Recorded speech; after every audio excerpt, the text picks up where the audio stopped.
Hello दोस्तों, मैं हूं वैभव और आप पहुंच चुके हैं अपने favourite channel Beats for Biology पे। तो आज ये बहुत ही इंपॉर्टेंट दिन है। आज हम लोग नीट 2021 के लिए जो मोस्ट एक्सपेक्टेड क्वेश्चन है, कहीं ना कहीं 90 क्वेश्चंस की बात हम लोग करने वाले हैं। मतलब तुम ऐसा समझ लो कि नीट का पेपर आज होने जा रहा है। अगर आज नीट का पेपर होता, 90 क्वेश्चंस आज होने वाले हैं, तो हमारी स्कोर क्या होती नीट एग्जाम में। ठीक है, सेशन स्टार्ट करने में थोड़ा सा वक्त लग गया, उसके लिए सॉरी। और काफ़ी बच्चे बहुत देर से वेट कर रहे थे। सेशन वैसे ही 11 बजे के लिए स्टार्ट हुआ था, कुछ टेक्निकल इशू के कारण इसको अभी स्टार्ट करना हो रहा है। 20 मिनट हम लोग लगभग लेट हो गए, सॉरी उसके लिए। तो आज का सेशन बड़ा मज़ेदार होने वाला है। टोटल मेरे पास 90 क्वेश्चंस हैं। ये जितने भी क्वेश्चंस हैं वो सारे के सारे नीट पैटर्न पे, जो एनटीए ने पेपर डिसाइड किया है कि जिस तरह से नीट का पैटर्न होता है हर एक साल का, उसके बेसिस पे ये सारे क्वेश्चंस बनाए गए हैं। ओके, तो गुड मॉर्निंग एवरीवन। जल्दी से सब लोग आ जाओ और जितने लोग तुम हो जल्दी से अपने फ्रेंड के पास ये शेयर करो ये सेशन को, क्योंकि बहुत इंपॉर्टेंट होने वाला है। और जो बच्चे क्लास में प्रेजेंट हैं तो वहाँ पे लाइक्स का जो बटन है वो प्रेस कर देंगे, इससे आइडिया लग जाएगा कि तुम क्लास में आ चुके हो, तुम्हारी अटेंडेंस लग जाएगी। ठीक है, तो ये बात नीट 2021 के लिए इंपॉर्टेंट हमारी चल रही है। आज तुम्हें अपनी तैयारी को आजमाना है कि जो पूरी साल तुमने मेहनत की वो कैसा रहा तुम्हारा, तो वो पूरी तरीके से तुम्हें आजमाना है आज यहाँ पे। ठीक है, चलो तो स्टार्ट करते हैं आज की हम सेशन को। और उसके पहले एक चीज़ और मैं बता दूं, अनअकैडमी पे ऑल स्टार्स बैच स्टार्ट हो रहा है। ये स्टार्ट हो रहा है 23 जून से। ठीक है, मिस कल से ये स्टार्ट हो रहा है 23 जून से, जिसमें फिजिक्स, केमिस्ट्री और बायोलॉजी के जो अनअकैडमी के टॉप एडुकेटर्स हैं वो इसमें तुम्हें पढ़ा रहे हैं। वीकली टेस्ट सीरीज भी होगी। और अनअकैडमी का जो प्लस और सब्सक्रिप्शन और आइकनिक सब्सक्रिप्शन, दो तरह के सब्सक्रिप्शन मॉडल हैं अनअकैडमी पे। और ये बम्पर ऑफर भी चल रहा है तुम्हारे लिए, जिसमें तुम प्लस का सब्सक्रिप्शन ले सकते हो। और इसमें जो सब्सक्रिप्शन के मॉडल हैं, ये सब सब्सक्रिप्शन के मॉडल हैं। इसमें तुम्हें कुमार लाइव कोड यूज़ करना होता है, और कुमार लाइव कोड को यूज़ कर तुम सब्सक्रिप्शन अगर लोगे तो 10% का डिस्काउंट तो मिलेगा ही मिलेगा, प्लस मेरे गाइडेंस पे भी तुम आ जाओगे। एक बहुत ही खास चीज़ चल रही है उनके लिए जो बच्चे अभी सब्सक्रिप्शन लेने वाले हैं, और जो बच्चे अगर आइकनिक सब्सक्रिप्शन लेते हैं। अगर कोई बच्चा आइकनिक सब्सक्रिप्शन लेता है तो उसके जो अनअकैडमी के जो नोट्स होंगे वो डायरेक्टली उसको कुरियर कर दिए जाएंगे, उसके घर को कुरियर कर दिए जाएंगे। जितने भी स्टडी नोट्स आगे होंगे, चाहे इंडिया का वो किसी भी स्टेट का बच्चा हो, उसके घर तक वो चीज़ें डिलीवर कर दी जाएंगी। जितने भी स्टडी नोट्स हैं वो फिजिकल फॉर्मेट में तुम्हारे घर तक डिलीवर कर दी जाएगी। ओके, तो ये अभी काफ़ी अच्छा ऑफर चल रहा है तुम्हारा, और ये ऑफर बहुत लिमिटेड टाइम तक के लिए है। 21 से लेकर 30 जून तक के लिए ये ऑफर है, तो काफ़ी अच्छा ये ऑफर चल रहा है। इसके अलावा तुम ये जानते ही हो अनअकैडमी तुम्हें लोन भी प्रोवाइड करा रही है। ठीक है, तो ये सारी चीज़ें अब हम लोग यहाँ से क्वेश्चन को स्टार्ट करने वाले हैं। ठीक है, तो तैयार हो आज के सेशन के लिए? आज के सेशन के लिए तैयार हो? बहुत ही इंपॉर्टेंट सेशन है बच्चे। बस इतने ही, भाई जल्दी से शेयर करो इस सेशन को, जल्दी से शेयर करो। हम लोग स्टार्ट करेंगे। आज टोटल 90 क्वेश्चंस हैं। अगर तुम्हारे पास OMR सीट है तो जल्दी से OMR सीट लेकर बैठो, OMR सीट लेकर बैठो जल्दी से, बिल्कुल। ठीक है, तो चलो सेशन को स्टार्ट करते हैं। पहला क्वेश्चन तुम्हारे स्क्रीन के सामने आ रहा है। ठीक है, और आज लास्ट में हम लोग डिस्कस करेंगे कि फिर आगे की स्ट्रेटजी फिर तुम्हारी क्या होनी चाहिए बायोलॉजी में। और आज का कट ऑफ जो है ना वो 300 है। ठीक है, मिनिमम 300। और सिर्फ हवा में क्वेश्चन सॉल्व नहीं करना, कॉपी पेन लेकर बैठो। OMR सीट है तो OMR सीट जल्दी से लेकर बैठो। ठीक है, चलो भाई, तो सबसे पहला क्वेश्चन तुम्हारे स्क्रीन के सामने ये रहा। ये पहला क्वेश्चन है आज का, दिख रहा होगा सबको सही से। ये आज का पहला सवाल तुम्हारे सामने।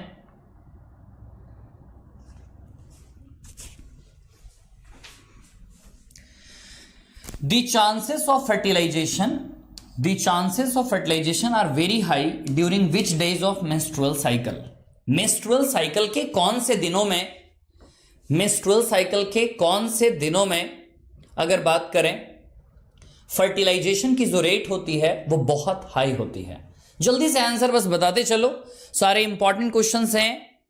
तो अगर बात करें सबसे जो रिस्की पीरियड माना जाता है, वो रिस्की पीरियड कौन सा है? जो रिस्की पीरियड माना जाता है, क्या वो 10 to 17 होता है सबसे रिस्की पीरियड? बिल्कुल, 10 to 17 पीरियड को रिस्की पीरियड कहा जाता है। अगर इस पीरियड में अगर सेक्सुअल एक्टिविटी की जाती है तो क्या चांसेस जो फर्टिलाइजेशन के हैं क्या वो सबसे ज्यादा होते हैं? बिल्कुल, चांसेस ऑफ फर्टिलाइजेशन सबसे ज्यादा होते हैं। तो आंसर क्या जाएगा? 10 to 17th डे। इंपॉर्टेंट है, याद रखेंगे इसके बारे में। सारे क्वेश्चंस इंपॉर्टेंट हैं और सारे क्वेश्चंस एनसीईआरटी बेस्ड हैं, जैसा नीट का पैटर्न आता है। ठीक है, ये पहला क्वेश्चन था। नेक्स्ट दूसरे क्वेश्चन की तरफ। Select option with all diploid structure. इसमें से चूज करना है तुम्हें, वो सारे स्ट्रक्चर्स तुम्हारे डिप्लॉयड होने चाहिए। सारे के सारे स्ट्रक्चर तुम्हारे डिप्लॉयड होने चाहिए, जितने भी स्ट्रक्चर्स इसमें दे रखे होंगे। जल्दी से बताएं, यहां पे सारे के सारे डिप्लॉयड स्ट्रक्चर तुम्हें किस में लग रहे हैं? जल्दी से बताओ भाई, सारे के सारे डिप्लॉयड स्ट्रक्चर तुम्हें किस में लग रहे हैं? सिलेक्ट ऑप्शन, सिलेक्ट ऑप्शन जिसमें सारे के सारे डिप्लॉयड तुम्हें लग रहे हैं। आओ देखते हैं। सबसे पहले एलिमिनेट करें, स्पर्म हैप्लॉयड होता है। ओवम की भी बात करें तो हैप्लॉयड स्ट्रक्चर हो जाएगा। फिर यहां पे अगर बात की जाएगी हमें सेकेंडरी स्पर्मेटोसाइट, ये भी हैप्लॉयड होता है। और क्वेश्चन में तुमसे सिर्फ और सिर्फ डिप्लॉयड वाले चीज पूछे गए हैं। जाइगोट डिप्लॉयड होता है, स्पर्मेटोगोनिया डिप्लॉयड होता है, प्राइमरी स्पर्मेटोसाइट डिप्लॉयड होता है। आंसर 2 का 3 आ रहा है, आंसर 2 का 3 आ रहा है, तो तुम बिल्कुल सही हो। 2 का 3 ये वो स्ट्रक्चर हैं जो सारे के सारे डिप्लॉयड हैं। सारे के सारे स्ट्रक्चर वो क्या हैं भाई? डिप्लॉयड स्ट्रक्चर यहां पे जो हैं वही बताए गए हैं। यहां पे इंपॉर्टेंट है, ध्यान देंगे इसके बारे में। क्वेश्चन नंबर 3 आ चुका है। Identify the contraceptive device shown below as well as the related right place of its implantation into a woman and select the correct option for the together। पहले इस डायग्राम को देखें। डायग्राम देखा देखा सा लग रहा होगा। एनसीईआरटी का डायग्राम है, एनसीईआरटी का डायग्राम है, देखा देखा सा लग रहा होगा। तो जल्दी से बताओ क्या लग रहा है तुम्हें? कई बार ये डायग्राम हमने देखा है, पेपर में देखा है, हर जगह हमने देखा है ये। तो बताओ क्या तुम्हें ये इम्प्लांट लग रहा है? क्या ये स्किन में प्लेस की जाती है? तो सबसे पहली चीज, इनको क्या बोला जाता है? इम्प्लांट्स। उधर जाने का मतलब ही नहीं था जब इधर से ही पता लग जा रहा है। और साइट ऑफ इम्प्लांट क्या होगी? तो साइट ऑफ इम्प्लांट होगी सब क्यूटेनियस, मतलब स्किन के अंदर में इनको लगाया जाएगा। फिर यहां से भी हार्मोन रिलीज होते हैं ताकि ओवुलेशन को रोका जा सके। इंपॉर्टेंट है ये। माचिस की तिल्लियां होती है ना, जैसी माचिस की तिल्लियां होती हैं वैसा ही इनका भी स्ट्रक्चर होता है। तो बस इसी फॉर्म में वो चीज होती है। ठीक है, तो ये 3 क्वेश्चन हमारे हो चुके कंप्लीट। Next question number 4। एक क्रोनोलॉजिकल ऑर्डर बताना है। किसका? ह्यूमन इवोल्यूशन का। कब से कब, शुरुआत से लेकर अभी हाल फिलहाल तक का जो चल रहा है हमारा, उसका ऑर्डर तुम्हें बताना है। ऑस्ट्रोलोपिथेकस, होमो हैबिलिस, होमो इरेक्टस और होमो सेपियंस। इसका क्रैनियल कैपेसिटी भी जरूर याद रख लेना। इसकी क्रैनियल कैपेसिटी भी एग्जाम में पूछी जाती है। सबसे पहले होमो सेपियंस तो नहीं आए होंगे, ये बात तो गलत ही लग रही होगी तुम्हें कि होमो सेपियंस तो पहले नहीं आया सर। होमो सेपियंस तो बहुत बाद में आया होगा। सबसे पहले कौन आए होंगे भाई? सबसे पहले ऑस्ट्रोलोपिथेकस, बिल्कुल सही, दोनों में पहले आ रहा है। होमो हैबिलिस, पहले होमो हैबिलिस आए थे, फिर होमो इरेक्टस आए थे और उसके बाद होमो सेपियंस आए थे। आंसर हमारा जाएगा 4 का 1। आंसर हमारा जाएगा 4 का 1। अगर 4 आ रहा है तुम्हारा 4 का 1 तो तुम बिल्कुल सही हो। ठीक है भाई, चलो तो ये हमारा आंसर आ गया 4 का 1। नेक्स्ट क्वेश्चन पे आ जाओ। House flies are the mechanical carriers of. House fly are the mechanical carriers of. कौन सी बीमारी है जिसकी मैकेनिकल कैरियर है?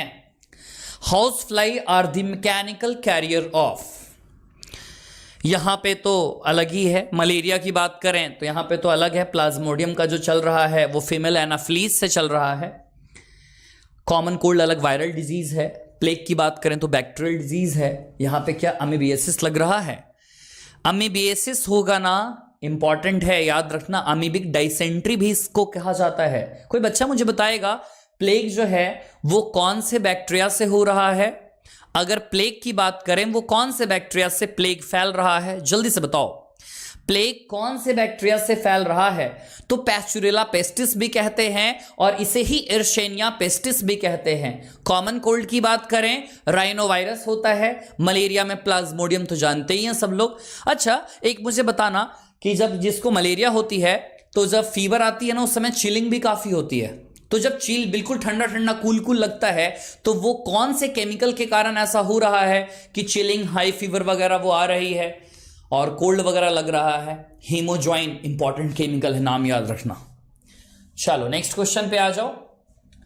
Question number 6, which of the following is not used to reduce symptoms of allergy, human health and disease? Human health and disease का question है ये, तो जल्दी से बताओ क्या यूज नहीं की जाएगी? Not use to reduce symptoms of allergy, allergy के सिम्टम्स को रिड्यूस करने के लिए किस चीज का इस्तेमाल नहीं किया जाता है? तो जल्दी से बताओ क्या लग रहा है तुम्हें? क्या लग रहा है? क्या तुम्हें एड्रेनलिन दी जाती है, एंटीहिस्टामिन दी जाती है, कॉर्टिसोल, सिट्रिजिन तो बड़ा फेमस है, वो तो जानते ही हैं हम। हिस्टामिन नहीं दी जाती, एंटीहिस्टामिन दी जाती है। एनसीईआरटी लिखती है human health and disease allergy में एंटीहिस्टामिन दिया जाएगा, हिस्टामिन नहीं दिया जाता। सिट्रिजिन तो देते ही हैं, कॉर्टिसोल भी देते हैं, एड्रेनलिन भी देते हैं। तो आंसर हमारा क्या चला जाएगा? हिस्टामिन चला जाएगा। इंपॉर्टेंट है, याद रखना इसके बारे में, ठीक है? तो 6 का आंसर क्या चला जाएगा भाई? 3। नेक्स्ट, अच्छा एक चीज और बताओ, कौन सी एंटीबॉडी है जो इससे रिलेटेड है? एलर्जी से, एलर्जी से रिलेटेड कौन सी एंटीबॉडी है? जल्दी से बताओ भाई, कौन सी एंटीबॉडी है? आईजीई। कौन सी एंटीबॉडी है इससे रिलेटेड? आईजीई इससे रिलेटेड होती है, ठीक है? इंपॉर्टेंट क्वेश्चन है, ध्यान रखना, ठीक है भाई? एक सेकेंड, चलो भाई नेक्स्ट क्वेश्चन की तरफ, नेक्स्ट क्वेश्चन की तरफ जा रहे हैं हम लोग। एक सेकेंड, क्वेश्चन नंबर 7।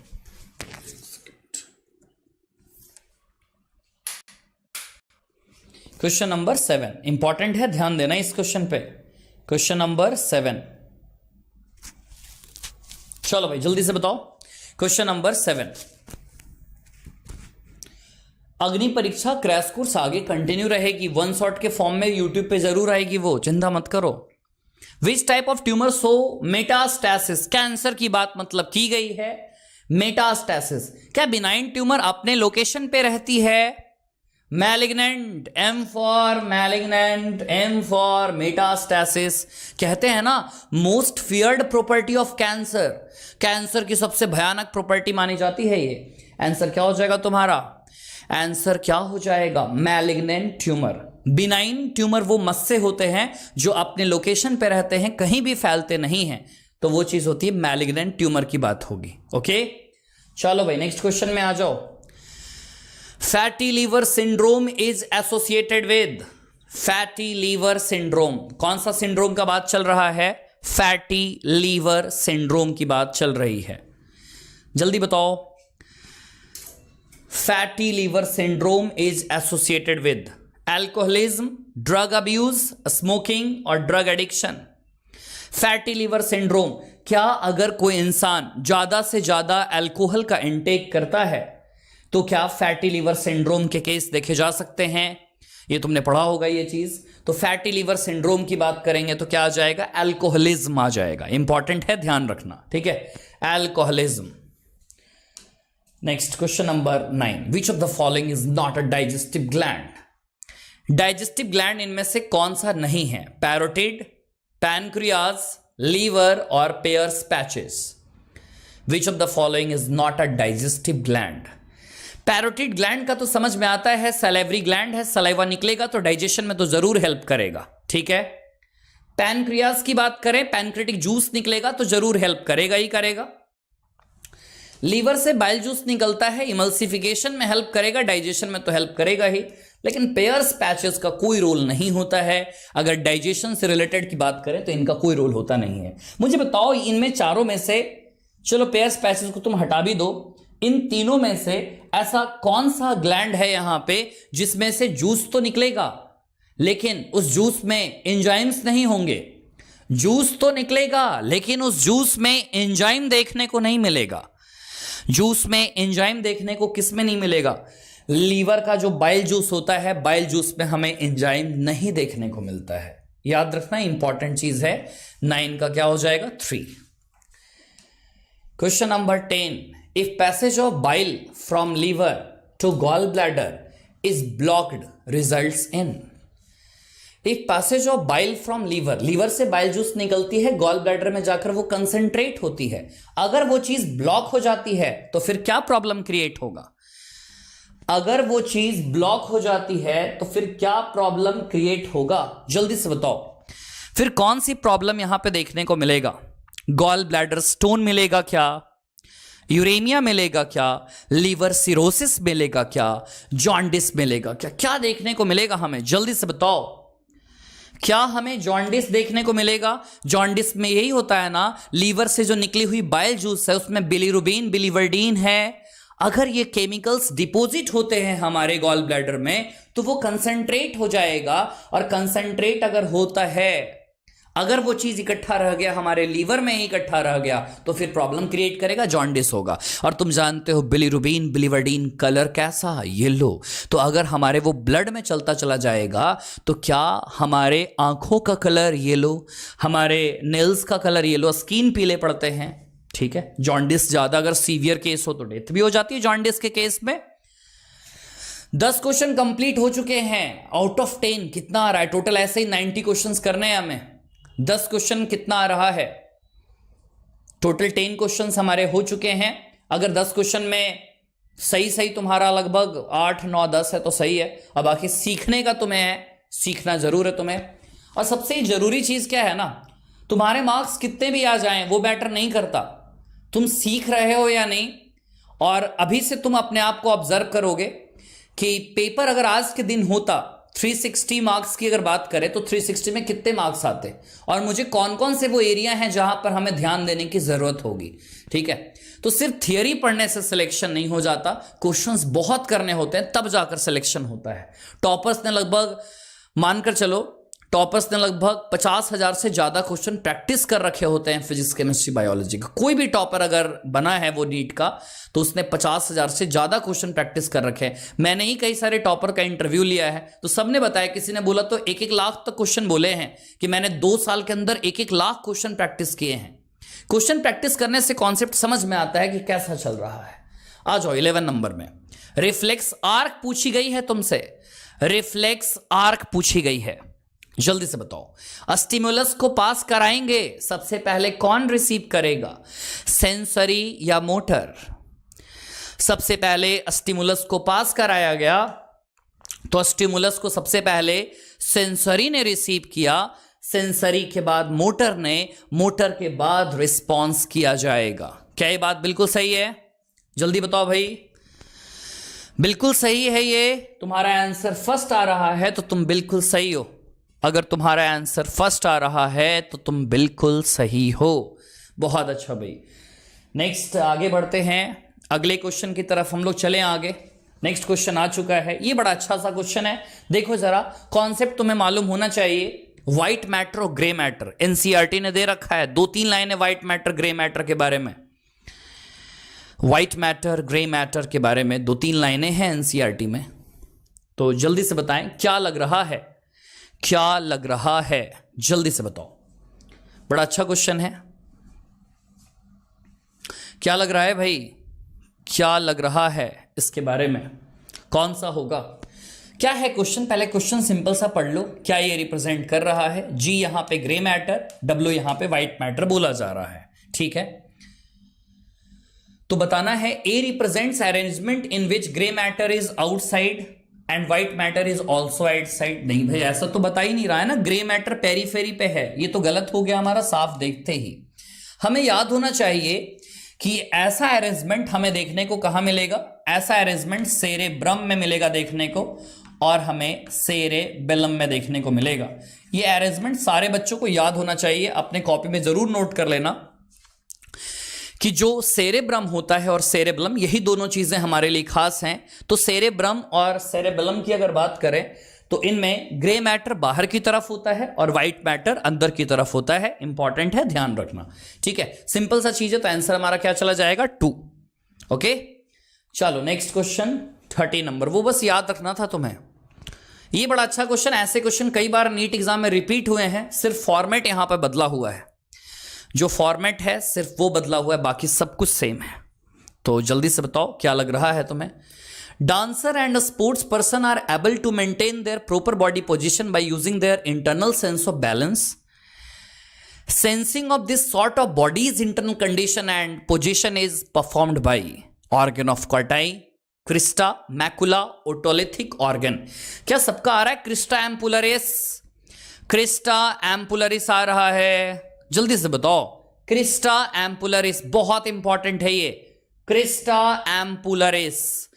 क्रिस्टा की बात करें, क्या ये वेस्टिबुलर एपरेटस का हिस्सा है?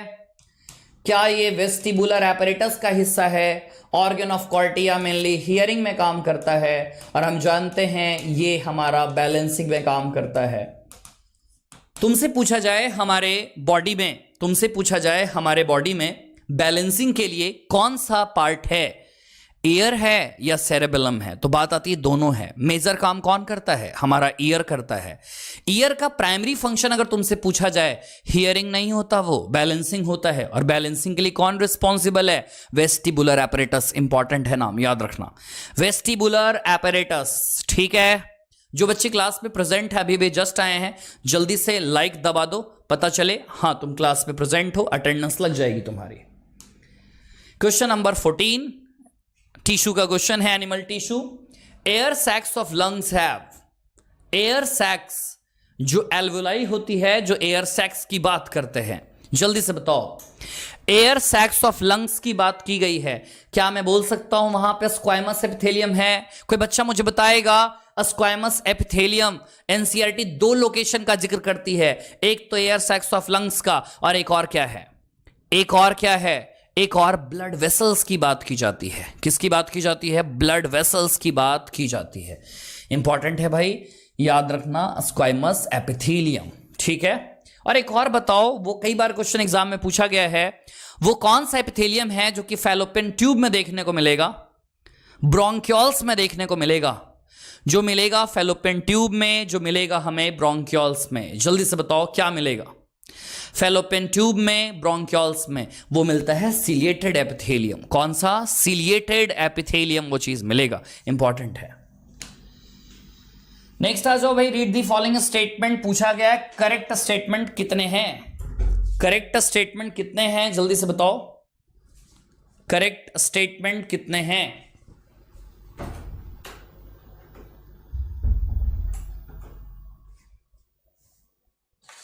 करेक्ट स्टेटमेंट कितने हैं, जल्दी से बताओ।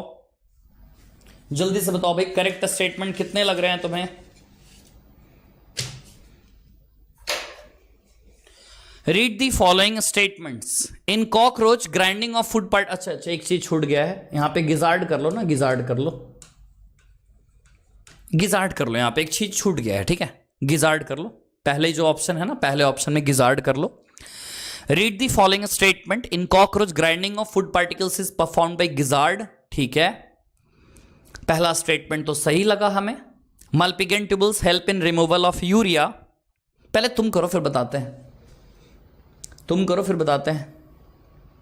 करेक्ट कितने हैं ये पूछा गया है तुमसे, करेक्ट कितने हैं ये पूछा गया है। तुम्हारा आंसर 3 आ रहा होगा, 15 का मतलब 4 आ रहा होगा। 3 स्टेटमेंट इसमें करेक्ट हैं, 15 का 4, 15 का 4 आ रहा है, तो तुम बिल्कुल सही हो। कई बच्चों के 4 आ रहे हैं, देखो कैसे। यहां पे यूरिया की जगह क्या होना चाहिए था? यूरिक एसिड, क्योंकि तुम जानते हो जितने भी कॉकरोच हैं वो यूरिकोटेलिक होते हैं। अगर तुम्हारे कमरे में अभी छिपकली होगी, वो भी यूरिकोटेलिक कैटेगरी में आएगी। पानी नहीं पीती, यूरिक एसिड है, कम टॉक्सिक है, रिमूवल के लिए कम पानी चाहिए। तो यहां पे ये गिजार्ड चला गया, यहां पे गिजार्ड तो वो करेक्शन ही था, बाकी एक स्टेटमेंट हमारे यहां पे गलत है, 3 सही है, तो हमारा आंसर क्या चला जाएगा, 3 चला जाएगा। ठीक है, याद रखना ये चीज। विच of the following phylum is pseudocoelomate?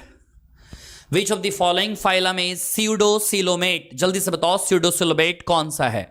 Chordata, Hemichordata, Annelida और एस्केलमेंथिस? चलो भाई जल्दी से बताओ, क्या लग रहा है तुम्हें? क्या लग रहा है? क्या तुम्हें एस्केलमेंथिस लग रहा है? एस्केलमेंथिस अगर लग रहा है तो जल्दी से एस्केलमेंथिस के मुझे एग्जांपल बताओ, कौन कौन से एग्जांपल तुम्हें लगते हैं कि वो एस्केलमेंथिस के कैटेगरी में आएंगे। चलो भाई जल्दी से बताओ, एस्केलमेंथिस वाले कौन कौन से कैटेगरी में तुम्हें लग रहा है कि वो एस्केलमेंथिस जाएगा? क्या तुम्हें बुचरेलिया लग रहा है? क्या तुम्हें बुचरेलिया लग रहा है? एनकाइलोस्टोमा का नाम बताओ, क्या होता है एनकाइलोस्टोमा का नाम? एनकाइलोस्टोमा, क्या उसे ही हुकवर्म कहते हैं क्या? एनकाइलोस्टोमा की बात करें, क्या उसे ही हुकवर्म कहते हैं क्या? बिल्कुल याद रखना, एनकाइलोस्टोमा की बात करेंगे तो उसको हुकवर्म का नाम दिया जाता है। क्या नाम बोलते हैं? हुकवर्म का नाम दिया जाता है। नाम इंपॉर्टेंट है, याद रखना, हुकवर्म एनकाइलोस्टोमा। ठीक है, चलो भाई। कई बच्चे कह रहे हैं प्लैटीहेलमिन्थिस होगा, ना ना ना, देखो यहां पे ये आ जाएगा सिलोमेट में, ये सिलोमेट में, ये सिलोमेट में। अगर तुमसे नीट में क्वेश्चन आता है कि पहला फाइलम कौन था जिसमें सिलोम पूरी तरीके से डेवलप हुआ था, पहला फाइलम एनालिडा था। पहला फाइलम वो एनालिडा ही था जिसमें पहली बार सर्कुलेटरी सिस्टम आती है और वो भी पूरी तरीके से क्लोज्ड आती है। एनालिडा ही वो पहला फाइलम था जिसमें पहली बार सेगमेंटेशन आया था, एनालिडा में, फिर आर्थ्रोपोडा में, फिर कॉर्डेटा में। आज हम में भी सेगमेंटेशन है, हमारे रीप्स में, कई जगह। चलो भाई नेक्स्ट क्वेश्चन आ जाओ। Animals in which notochord is persistent, मौजूद रहेगा throughout their life, from head to tail. From कहां से कहां तक? हेड टू टेल तक की बात की गई है। बताओ भाविशा, निलय, उमा, नेहा, ललिता, खुशी, सुरेंद्र, आशीष, नॉन टेकी, राजेश्वरी, शालू, आशीष, सारा, रश्मि, पीटी, शाहबाज। बहुत अच्छा आंसर सेफेलोकॉर्डेटा आ रहा है तुम्हारा, तुम बिल्कुल सही हो। सेफेलोकॉर्डेटा मतलब हेड से लेकर टेल तक का नोटोकॉर्ड पूरी तरीके से प्रेजेंट रहेगा, इंपॉर्टेंट है। हेड से लेकर कहां तक का? टेल तक का पूरी तरीके से प्रेजेंट रहेगा। एक होता है यूरोकॉर्डेटा, इसमें सिर्फ टेल तक प्रेजेंट रहता है। एग्जाम्पल हो जाए यूरोकॉर्डेटा का एसिडिया, शल्पा, डोलियोलम। सेफेलोकॉर्डेटा का एम्फियोक्सस, लेंसलेट। और बाकी यूकॉर्डेटा तो सब है ही भाई जो कॉर्डेटा हैं। और प्रोटोकॉर्डेटा आर एक्सक्लूसिवली मैराइन, सही है गलत? प्रोटोकॉर्डेट्स आर एक्सक्लूसिवली मरीन, सही है गलत? सही स्टेटमेंट है। प्रोटोकॉर्डेट्स के हिस्से में तो आते हैं यूरोकॉर्डेटा और सेफेलोकॉर्डेटा जो कि एक्सक्लूसिवली मरीन है, 100% मरीन है। ठीक है भाई, नेक्स्ट आगे चलते हैं। Question number 18। All veins carry deoxygenated blood except. जितने भी हैं वेन्स वो कैरी करते हैं डीऑक्सीजनेटेड ब्लड को, एक्सेप्ट किसको छोड़कर? जैसे वेन्स में सब में बात करते हैं कि डीऑक्सीजनेटेड ब्लड होता है, लेकिन कोई ऐसा भी वेन है और कोई एक ऐसी भी आर्टरी है, वो एक्सेप्शनल केस में आती है। अगर मैं पल्मोनरी वेन कहूं, अगर मैं पल्मोनरी वेन कहूं, बात सिंपल है, इसमें ऑक्सीजनेटेड ब्लड होता है क्योंकि पल्मोनरी वेन ही है ना वो जो लंग्स से आती है, दिल में जब ब्लड हमारी, तो पल्मोनरी वेन ही तो लेकर आती है। और जब दिल से लंग्स के पास जब ब्लड का सप्लाई होता है, तो दिल से लंग्स के पास जब ब्लड जाती है तो वो पल्मोनरी आर्टरी लेकर जाती है। यहां पे केस बस अपोजिट होता है। ठीक है, next question number 19। What happens when the pacemaker is non functional? अगर पेसमेकर नॉन फंक्शनल हो जाए, पेसमेकर बोला जाए तो ऐसे नोड, बताओ भाई।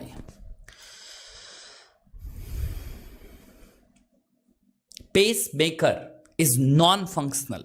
अगर पेसमेकर नॉन फंक्शनल हो जाता है तो क्या प्रॉब्लम होगी? पेसमेकर, जल्दी से बताओ, क्या कार्डियक मसल्स कॉन्ट्रैक्ट करेंगे कोऑर्डिनेटेड मैनर में? नहीं, पहले से नोड फिर एवी नोड, ये सब जो काम होता है कहीं ना कहीं इसकी रफ्तार धीमी धीमी हो जाएगी। ये रिदमिकली जो रिदम चलता है वो रिदम मेंटेन नहीं हो पाएगा। तो आंसर क्या जाएगा? 2। सबसे अप्रोप्रिएट आंसर तुम्हें लगाना है इसमें, तो आंसर हमारा क्या जाएगा भाई? 2 जाएगा। सिंपल सा चीज है, आगे चले। Next question number 20। Which one of the following does not occur during contraction of EICM, external intercostal muscles? ये इंपॉर्टेंट क्वेश्चन है, इसको देखते हैं कितने लोग कर पाते हैं, कितने लोग कर पाते हैं, जल्दी से बताओ भाई।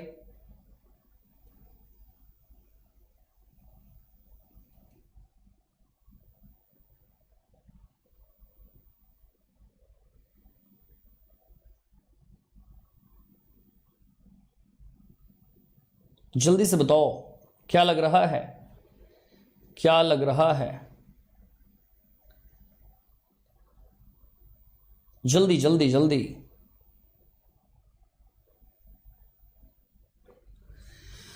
Which one of the following does not occur? क्या लगता है, क्या लगता है? जल्दी से बताओ, क्या लगता है?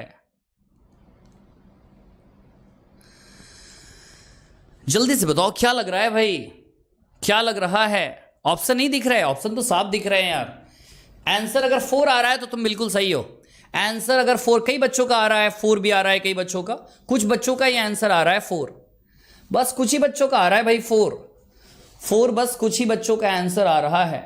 देखो भाई देखो, क्या बोला जा रहा है ना, जब EICM का कॉन्ट्रैक्शन होता है तो उसमें क्या नहीं होगा? Which one of the following does not occur? देखो सिंपल सी बात है, अगर कॉन्ट्रैक्शन होता है EICM का, ठीक है, तो उस समय वॉल्यूम जो थोरेसिक कैविटी की है, क्या वो इंक्रीज होगी डॉर्सोवेंट्रल एक्सिस में? बिल्कुल। पल्मोनरी वॉल्यूम भी इंक्रीज हो जाएगा, थोरेसिक कैविटी के वॉल्यूम इंक्रीज होने से IPP डिक्रीज हो जाएगा, तभी तो अंदर सांसें को भरते हैं ना। आंसर क्या जाएगा? 4।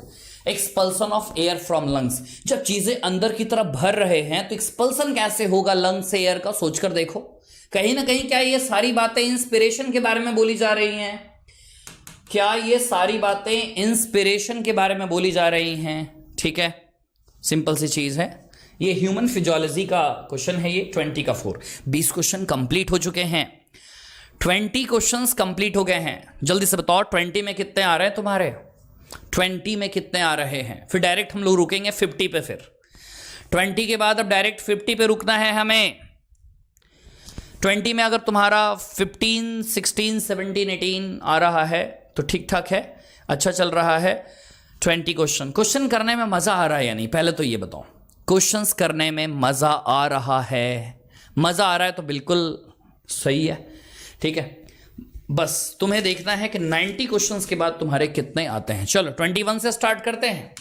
Question number 21, after taking a long deep breath we do not respire for some seconds due to. After taking a long deep breath we do not respire for some seconds due to. पहले एक बार कर देखो, इसे एक बार कर देखो, जल्दी से बताओ भाई, एक बार कर देखो जल्दी से। हाँ जल्दी से बताओ भाई, क्या लग रहा है? एक बार कर देखो ना इसको, तो पता चल जाएगा तुम्हें। कर देखो तो तुम्हें पता चल जाएगा, ठीक है। एक बार लंबी सांसों को भरो, एक बार सांसों को भरो भाई, फिर तुम्हें ऑटोमेटिक पता चल जाएगा। कुछ देर के लिए हम नहीं ले पाते सांस को, ठीक है। After taking a long deep breath we do not respire for some seconds due to. क्यों नहीं कर पाते भाई? क्यों नहीं कर पाते? क्योंकि हमारे ब्लड में लेस CO2 होता है, और जब लेस CO2 होता है तो हमारी जो सिस्टम है वो हमें इजाजत नहीं देती, जो रेस्पिरेटरी रिदम सेंटर है जो आगे की तरफ होना चाहिए था। क्योंकि तुम जानते हो ना, हमारे ब्लड में CO2 का अमाउंट बढ़ जाता है, तभी तो वहां पे कीमोसेंसिटिव एरिया जो होता है, तभी तो उसको पता चलता ना। अब अगर लेस CO2 है तो कैसे पता चलेगा वो चीज? आंसर क्या जाएगा? 3। तो लेस CO2 इन ब्लड। कई बच्चे O2 लगा देते हैं इसमें कि O2 ज्यादा नहीं पहचानता हमारा बॉडी। लिखती है NCERT, the role of O2 is insignificant. याद होगा तुम्हें लाइन वो, the role of CO2, the role of O2 is insignificant. Important है, ध्यान रखना ये बात का, ठीक है। नेक्स्ट भाई आगे चलते हैं। Question number 22, maximum reabsorption of water take place इन।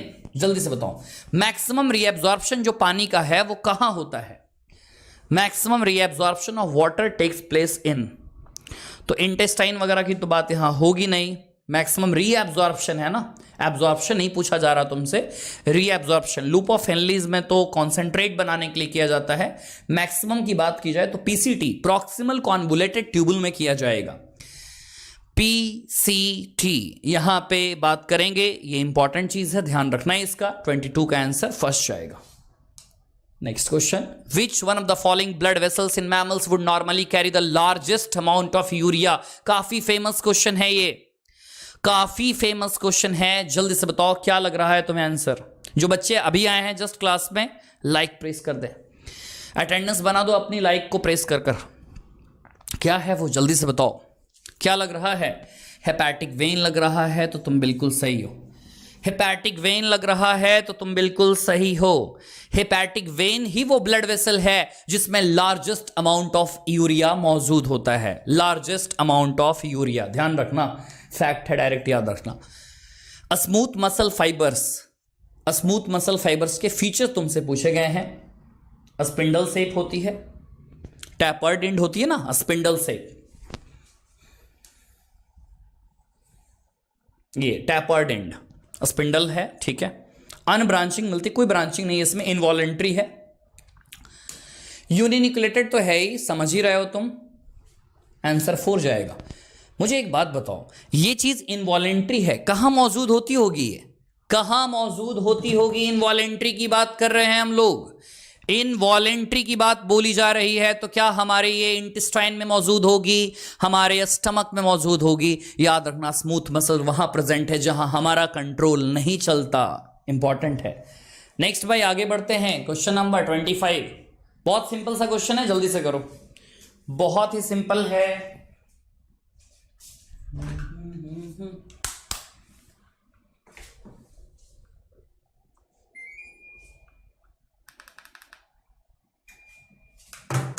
हाँ, which of the following pair of ribs called as false ribs? क्या पूछा गया? False ribs. 12 पेयर होते हैं रिब्स के, फॉल्स रिब्स तुमसे पूछा जा रहा है। 1 to 7 पेयर तक तो सारे के सारे होते हैं ट्रू रिब्स होते हैं, ये दोनों तो नहीं हो सकता कभी। 1 to 7 तक सारे के सारे होते हैं ट्रू, आंसर 4 जा रहा है। इसी को नाम दिया जाता है फ्लोटिंग रिब्स। फ्लोटिंग रिब्स होते हैं फॉल्स रिब्स, फ्लोटिंग रिब्स को फॉल्स रिब्स कहा जाता है, याद रखना। कई बच्चे 7, 8, 9 लगाते हैं इसमें, वो इस बात को समझ लें। 1 to 7 तक का, 1 to 7 तक का जो होता है रिब्स का पेयर, वो बिल्कुल ट्रू रिब्स है, क्योंकि वो डायरेक्टली स्टर्नम से अटैच्ड होता है, ठीक है। तो आंसर क्या हो जाएगा हमारा? आंसर हो जाएगा हमारा 4। फॉल्स रिब्स की कैटेगरी में ये चीजें आती हैं। Next, which is under the direct neural regulation of the hypothalamus? Anterior pituitary, याद आ रहा है ना, adeno hypophysis, neuro hypophysis.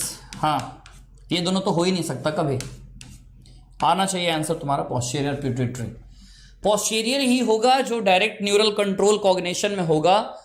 Neuro hypophysis नाम सुना होगा तुमने, एडिनो हाइपोफाइसिस नाम सुना होगा तुमने, तो 26 का आंसर क्या जाएगा? 4 जाएगा, पोस्टीरियर पिट्यूटरी। ये जानते हो कहां की लाइन है? ये वाली लाइन कहां की है? एनसीईआरटी तुम पढ़े होगे, तो एनसीईआरटी इंडोक्राइन सिस्टम की दूसरी पेज की सबसे आखिरी लाइन है ये, जबरदस्त। नेक्स्ट आ जाओ 27 में, डायग्राम को पहचानो, choose the correct option in the given diagram. इस डायग्राम में करेक्ट ऑप्शन तुम्हें क्या लग रहा है? पहली बात, प्लेसेंटेशन को पहचाने और उसके एग्जांपल्स बाद में देखेंगे। सबसे पहली चीज, सेंटर पे है, कोई एक्सिस वगैरह है? नहीं है एक्सिस वगैरह कोई भी, कह दो फ्री सेंट्रल है। फ्री सेंट्रल के 2 ही एग्जांपल तो थे याद करने हमें, एक एग्जांपल डायंथस था, एक एग्जांपल प्राइमरोज था, एक डायंथस था, एक प्राइमरोज था। अरे कहां गई प्राइमरोज? यहां है प्राइमरोज, आंसर जाएगा 3, आंसर जाएगा तुम्हारा 3। फ्री सेंट्रल की बात हमने की तो प्राइमरोज की बात की, ठीक है। नीट के पेपर डिट्टो ऐसे ही आते हैं। 27 का आंसर क्या जाएगा भाई? 3 जाएगा। नेक्स्ट आ जाओ 28 में, ग्रोथ इज इरिवर्सिबल। बात समझ में आती है क्योंकि फिर से हम मानकर चलो 5.5 फीट के हैं, रिवर्स नहीं जाएगा कभी भी। Growth is irreversible in living organism. This statement is applicable only in case of, कब ये चीज पूरी तरीके से अप्लाई होगी? Increase in mass of the body, change in size of thymus gland. Thymus gland तो तुम जानते हो ना, डिक्रीज होने लगता है, मास भी डिक्रीज होने लगती है। कभी फैमिली पैक से फिर 6 पैक भी लोग बनाते हैं, ठीक है। Height of the body, direct answer लगाएंगे, बच्चों वाली सवाल है। तुम अपने घर में जो छोटे भाई बहन है ना, उनको भी दोगे ना तो ये क्वेश्चन लगा देंगे वो कि हाइट तो कभी इंक्रीज नहीं होगी, मोटू पतलू हो सकता है, पतलू मोटू हो सकता है, ठीक है। बात समझ में आई तुम्हें? तो 28 का आंसर क्या जाएगा? 3। और फॉर्मेशन ऑफ बल्जिंग बेली है ना, गोलू मोलू से जो पेट होते हैं वो फिर से लौट आते हैं अपने कंडीशन में। 28 का आंसर 3। 29 अच्छा क्वेश्चन है, द लिविंग वर्ल्ड का, द लिविंग वर्ल्ड का क्वेश्चन है ये, बड़ा अच्छा क्वेश्चन है। Pisum sativum, Allium cepa, Saraca indica, Mangifera indica, Cleome viscosa, Solanum tuberosum, Solanum melongena, Solanum nigrum. These are some names of plants. How many species and genera are included respectively in these names? काफी अच्छा question है, इसमें concept काफी अच्छा समझ में आता है। जो बच्चे क्लास में, जल्दी से करो, जो बच्चे क्लास में प्रेजेंट है लास्ट तक बने रहना। 90 क्वेश्चंस अटेम्प्ट करना टारगेट है हमारा। कितना टाइम हुआ है अभी? 12:04 हुए हैं, तो 1 बजे तक मैक्सिमम चलेगा हमारा। How many species and genera are included respectively, जल्दी से बताएं क्या लग रहा है आंसर। अगर डी आ रहा है तो बिल्कुल सही हो, ठीक है। हाँ, आंसर डी आ रहा है तो तुम बिल्कुल सही हो। डी किसके किसके आ रहे हैं? हाँ, डी किसके किसके आ रहे हैं, जल्दी से बताओ। डी किसके किसके आ रहे हैं? देखो जरा सा, पहली बात, जितने भी नाम दे रखे हैं सब अलग अलग स्पीसीज है। स्पीसीज का मतलब ये नहीं होता, स्पीसीज का मतलब ये नहीं होता। कई बच्चे पूरी द लिविंग वर्ल्ड पढ़ लेते हैं फिर भी नहीं समझ में आता कि स्पीसीज क्या है। पाइसम सेटाइवम कंप्लीट एक स्पीसीज है, एलियम सेपा कंप्लीट एक स्पीसीज है। ऐसे ही तो स्पीसीज जुड़ते चले गए तो आज हमारे पास 17 से 18 लाख स्पीसीज डिस्कवर किए जा चुके हैं। 1 2 3 4 5 6 7 8 हमारे पास स्पीसीज हैं। चलो भाई, टोटल 8 हमारे पास क्या आ गए? स्पीसीज आ गए। स्पीसीज 8 है हमारे पास, तो ऑप्शन में देख सकते हो तीनों में 8 लग रहे हैं। पहला एलिमिनेट कर सकते हो तुम। Next, genre. जेनरा किसको बोलते हैं? पहले वर्ड को। 1 जेनरा, 2 जेनरा, 3 जेनरा, ठीक है भाई, 4 जेनरा, 5 जेनरा, 6 जेनरा ही है। तुम बोलोगे सर 8 तो है यहां पे, यही तो हो गया ना, सोलेनम सोलेनम सोलेनम सोलेनम, तो टोटल 6 आ रहा है। आ गया तुम्हारा 4 आंसर। 4 आ गया, 4 आ गया तो बिल्कुल सही हो, 4 आ गया तो बिल्कुल सही हो। Question number 30, how many statements are true about bacteria? How many statements are true about bacteria? Porin increases the permeability, जल्दी से बताएं। Porin found in mesosome, peptidoglycan is present in membrane. ये ट्रांसपोर्ट इन प्लांट्स की line porin permeability को increase करती है, जो कि हमें देखने को और भी कई सारे ऑर्गेनल्स में भी मिलता है। पोरीन मेसोसोम में नहीं होता, पेप्टिडोग्लाइकैन जो होता है वो मेम्ब्रेन में नहीं होता, सेल वॉल में होता है। How many statement are true? तो बताओ, क्या सबका आंसर ए आ रहा है? क्या सबका आंसर ए आ रहा है? ए आ रहा है तो बिल्कुल सही हो, ए आ रहा है तो बिल्कुल सही हो, ठीक है भाई। ए आ रहा है तो तुम बिल्कुल सही हो, ठीक है। बड़ा अच्छा क्वेश्चन है ये, ठीक है, ध्यान रखना। ऐसे जितने भी लाइन यहां पे लिए गए हैं ना, वो सारे के सारे जो लाइन हैं वो एनसीईआरटी की लाइन है। आगे बढ़ते हैं, क्वेश्चन नंबर 31। ये भी अच्छा क्वेश्चन है स्लाइम मोल्ड्स के बारे में। स्लाइम मोल्ड सब लोग जानते हैं, बायोलॉजिकल क्लासिफिकेशन। बायोलॉजिकल क्लासिफिकेशन, जल्दी से बताओ भाई, biological classification.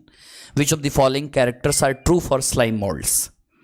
Saprophytic, Plasmodium, spores dispersed by water. सबसे पहली चीज ये जाननी है तुम्हें, पैरासिटिक तो नहीं होते, क्योंकि लिविंग होस्ट पे डिपेंडेंट होते ही नहीं है। वो किस पे डिपेंडेंट होते हैं? अरे बोलो ना, किस पे डिपेंडेंट होते हैं? सैप्रोफिटिक तो है, डिस्पर्जल वाटर करंट से होगा या एयर करंट से होगा? एनसीईआरटी साफ कहती है, एनसीईआरटी साफ कहती है वो वाटर करंट से नहीं, एयर करंट से जाएगा। वाटर से नहीं होता, एयर करंट से जाएगा। ठीक है, तो याद रखना इसके बारे में, इसके बारे में ध्यान रखेंगे।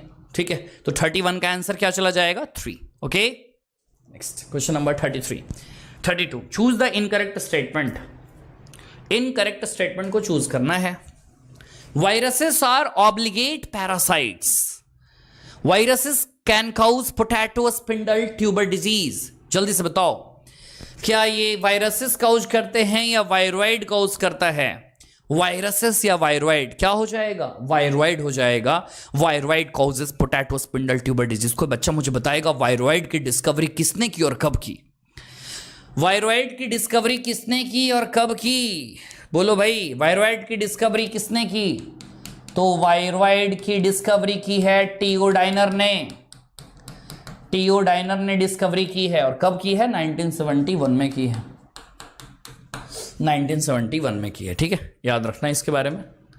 Next question, which of the following class of algae rarely found in fresh water? मतलब फ्रेश में नहीं मिलते, रेयरली नहीं मिलते, कभी कभी मिल जाते हैं फ्रेश में, कभी कभी मिल जाते हैं। ठीक है, कभी कभी पूछा गया है तुमसे, कभी कभी पूछा गया है, कभी कभी मेरे दिल में ख्याल आता है। बताओ भाई, कभी कभी तो क्या बोलेंगे? फियोफाइसी, क्योंकि फियोफाइसी तो मेनली मिलते हैं कहां पे? मरीन वाटर में मिलते हैं, मरीन इन्वायरमेंट में मिलते हैं। इनका फ्रेश में मिलना कभी कभी होता है। ठीक है, तो आंसर क्या चला जाएगा तुम्हारा? 33 का 2। सिंपल है। नेक्स्ट आ जाओ, ये बड़ा अच्छा क्वेश्चन लगा। क्वेश्चन नंबर 34, एक क्लैडोग्राम पूरी की पूरी एक फैमिली ट्री है, पूरी की पूरी एक फैमिली ट्री दे रखी है। एक cladogram showing evolution of plants is given below. Study it carefully and give the answer of the following question. Number 4, ये नंबर 4 किस चीज को रिप्रेजेंट कर रहा है? Number 4 representing the which group of plants?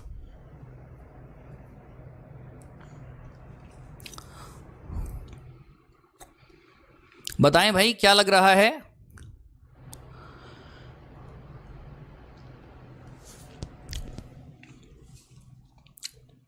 Green algae आ रहा है? 34 का 4 ग्रीन एल्गी आ रहा है। ग्रीन एल्गी आ रहा है तो तुम बिल्कुल सही हो। ग्रीन एल्गी कैसे आ रहा है और देखते हैं जरा सा, और देखते हैं कैसे आ रहा है। देखो, अगर यहां पे बात करें 4 नंबर पे और उसके बाद देखें तो क्या सबसे पहले नेचर में हमारे एल्गी आए थे? एल्गी के बाद ब्रायो, ब्रायो के बाद टेरिडो, टेरिडो के बाद जिम्नो, जिम्नो के बाद एंजियो।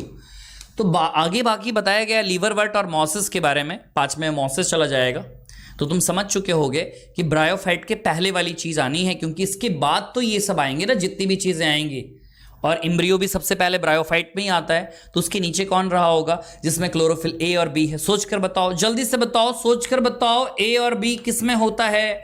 क्लोरोफिल ए और बी क्या हमें ग्रीन एल्गी में देखने को मिलता है? तो आंसर जाएगा 4 में ग्रीन एल्गी आ गया। 34 का आंसर क्या जाएगा? 4। 34 का आंसर 4 जाएगा। सही है, समझ में आ गया? इंपॉर्टेंट है, ध्यान रखना। Question number 35, seed funds belong to. ये अच्छा क्वेश्चन है। सीड फंड्स क्या बोल दिया गया? सीड और फंड्स दोनों। बिल्कुल विकास सही कह रहे हो। First embryophyte, bryophyte. Seed funds, देखो ना, पहली चीज तो बोल रखी है सीड। सीड किस में होगा? टेरिडो में है ना, टेरिडो में है ना, ब्रायो में है ना। आंसर जाएगा जिम्नोस्पर्म। आंसर क्या जाएगा? जिम्नोस्पर्म जाएगा।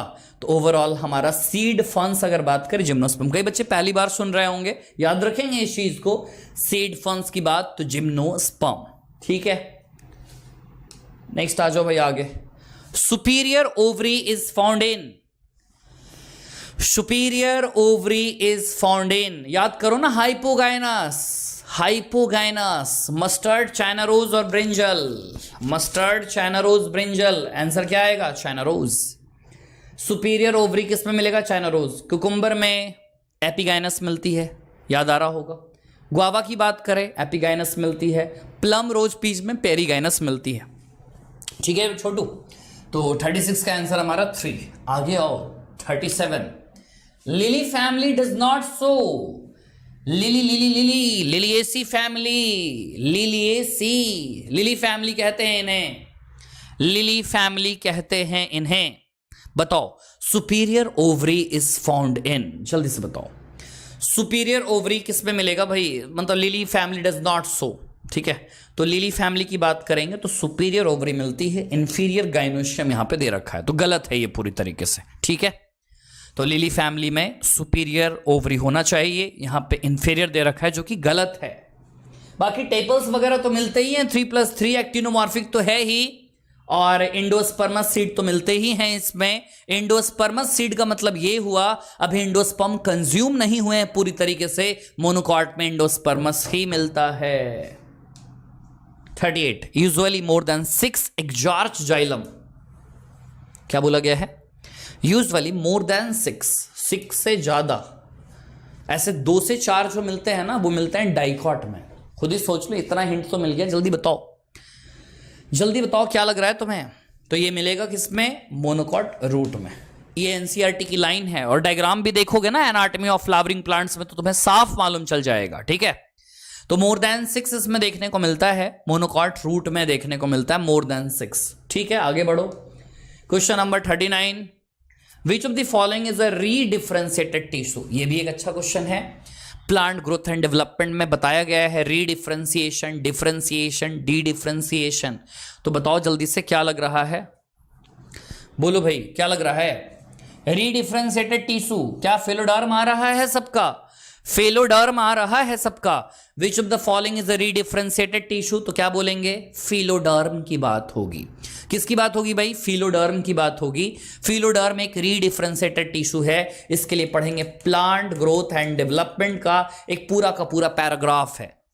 स्क्रीनशॉट लेना पहले, इसका स्क्रीनशॉट ले लो जल्दी से, इंपॉर्टेंट है। चलो नेक्स्ट आ जाओ, क्वेश्चन नंबर 40 में 50 पे रुकेंगे हम लोग जाकर, फिर 40 क्वेश्चन और बचेंगे, 90 का टारगेट है हमारा। Which is true for Golgi apparatus, only in animal cell, नहीं प्लांट में भी होता है। इज फाउंड इन प्रोकैरियोट्स, ना जी ना, प्रोकैरियोट्स में तो मिलेगा ही नहीं cellular organelle. Is a site of rapid ATP production, फिर माइटोकॉन्ड्रिया में क्या होगा। Modifies and packages protein and lipid. 40 का 4, 40 का 4 जल्दी बताओ, 40 का 4 जाएगा, 40 का 4 जाएगा। आंसर क्या है, 4 मॉडिफाइज एंड पैकेजेस प्रोटीन्स, ठीक है भाई। 40 क्वेश्चन तक आगे बढ़ते हैं। क्वेश्चन नंबर 41, अर्गोसोम, इसको हमारी एनसीईआरटी लिखती है पॉलीराइबोसोम, दोनों मतलब सेम है। नीट में 3 बार क्वेश्चन इस पे आया है। पॉलीराइबोसोम इज, या इसी को बोलते हैं अर्गोसोम इज, अर्गोसोम पॉलीराइबोसोम क्या होता है ये। देखो एक एमआरएनए की चेन होती है, एमआरएनए के चेन पे बहुत सारे राइबोसोम्स मोतियां जैसे बिखरे हुए रहते हैं, जो आगे जाकर प्रोटीन सिंथेसिस या पेप्टाइड सिंथेसिस में मदद करते हैं। क्या आंसर सबका आ रहा है, 2 आ रहा है सबका। Ribosome with mRNA, ribosome with mRNA, important है, ध्यान देना, एमआरएनए, ठीक है। जो बच्चे अभी क्लास में आए हैं अटेंडेंस लगा दो, लाइक बटन को प्रेस कर कर। 41 का 2, chromatin contain cell the unit of life का क्वेश्चन। क्रोमैटिन में आरएनए होता है, हाँ होता है। हिस्टोन होता है, हाँ होता है। डीएनए होता है, हाँ होता है। हिस्टोन तो है ही, नॉन हिस्टोन भी है। आंसर 4। एनसीईआरटी लिखती है chromatin contains RNA, DNA and histone and non histone protein, वो सब चीज यहां पे मौजूद रहेगा, ध्यान देना, ठीक है भाई। चलो भाई आगे बढ़ते हैं। नेक्स्ट 43 में आ जाओ जल्दी से। 43, in which phase of mitosis individuality of chromosome is being lost, cell division का क्वेश्चन। क्रोमोसोम की जो इंडिविजुअलिटी है वो खो गई है।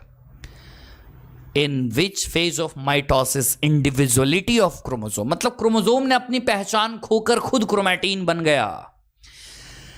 क्या वो टीलोफेज होगा, जल्दी से बताओ, क्या वो टीलोफेज होगा। वो टीलोफेज ही है, क्योंकि टीलोफेज कुछ और नहीं बल्कि रिवर्स प्रोफेज है। टीलोफेज कुछ और नहीं बल्कि रिवर्स प्रोफेज है, ध्यान देना इसका, है ना, रिवर्स प्रोफेज इसको बोला जाता है। नेक्स्ट, अरे ये क्या हो गया, 43 हो गया ना, 44। हाँ, ये बड़ा अच्छा क्वेश्चन है। यहां से एनसीईआरटी से क्वेश्चन आते भी हैं एग्जाम में। असेंडिंग ऑर्डर में ये चीज तुम्हें सजाना है, पहले कौन चला और बाद में कौन चला। मियोसिस का ही स्टेज है ये, मियोसिस का स्टेज है। पहले क्या चला बाद में क्या चला ये बताना है तुम्हें, पहले क्या बाद में क्या।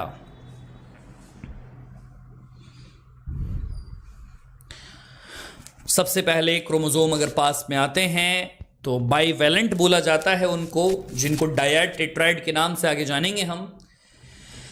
बताओ भाई बताओ, क्या लग रहा है, क्या आ रहा है तुम्हारा, जल्दी से बताओ क्या आंसर आ रहा है, जल्दी से बताओ, जल्दी से बताओ भाई क्या लग रहा है। आंसर तुम्हारा 2 आना चाहिए, 2 आ रहा है तो तुम बिल्कुल सही हो। सबसे पहले बाइवेलेंट का फॉर्मेशन होता है। किस चीज का फॉर्मेशन होगा, बाइवेलेंट का फॉर्मेशन होता है सबसे पहले। उसके बाद रिकॉम्बिनेज एंजाइम का इस्तेमाल होता है। कुछ बताओ जहां पे रिकॉम्बिनेज एंजाइम का इस्तेमाल होता है, जहां पे रिकॉम्बिनेशन होता है उस स्टेज का नाम बताओ। पेकाइटिन, बहुत इंपॉर्टेंट, क्या यहीं पे क्रॉसिंग ओवर होनी है, यहीं पे क्रॉसिंग ओवर होता है जहां पे रिकॉम्बिनेज एंजाइम मतलब एंडोन्यूक्लियेज लाइगेज वगैरह यहां पे काम में आते हैं। तो सबसे पहले हमारा आंसर EF तो यहां पे तुम्हारा आ ही गया, तो EF से ही तुम आराम से लगा सकते हो, फिर आराम से एलिमिनेट तुम कर सकते हो आगे जाकर इसको। जैसे उसके बाद डिप्लोटीन आता है, डिप्लोटीन में डिसोल्यूशन होता है सिनेप्टोनिमल कॉम्प्लेक्स का, तो उसके बाद तुम्हें दिख ही रहा है ये, ठीक है। बाकी काइजमाटा का टर्मिनलाइजेशन हो जाएगा, होमोलोगस क्रोमोसोम है वो अलग अलग हो जाएंगे, डिसजंक्शन, और बाकी आखिरी में सेंट्रोमेयर का डिवीजन होता है। कोई बच्चा मुझे बताएगा ये जो सेंट्रोमेयर का डिवीजन होता है ये एनाफेज फर्स्ट में होगा या एनाफेज सेकंड में होगा। एनाफेज फर्स्ट में या एनाफेज सेकंड में सेंट्रोमेयर कहाँ स्प्लिट होते होंगे, ये इंपॉर्टेंट है। एनाफेज सेकंड में होता है, एनाफेज फर्स्ट में कभी नहीं चलता सेंट्रोमेयर का डिवीजन। इंपॉर्टेंट क्वेश्चन, ध्यान रखना, स्क्रीनशॉट ले लो, इंपॉर्टेंट क्वेश्चन है। 44 का आंसर 2 जाएगा यहां पे, EFDCAB।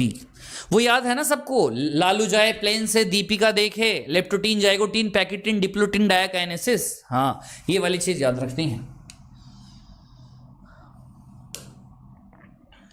R1 R2 R3, R1 R2 R3 जो यहां पे अगर लगाए जाते हैं तो R1 R2 और R3 अगर जो लगाए जाते हैं तो क्या है ये, यहां पे फैटी एसिड्स होंगे।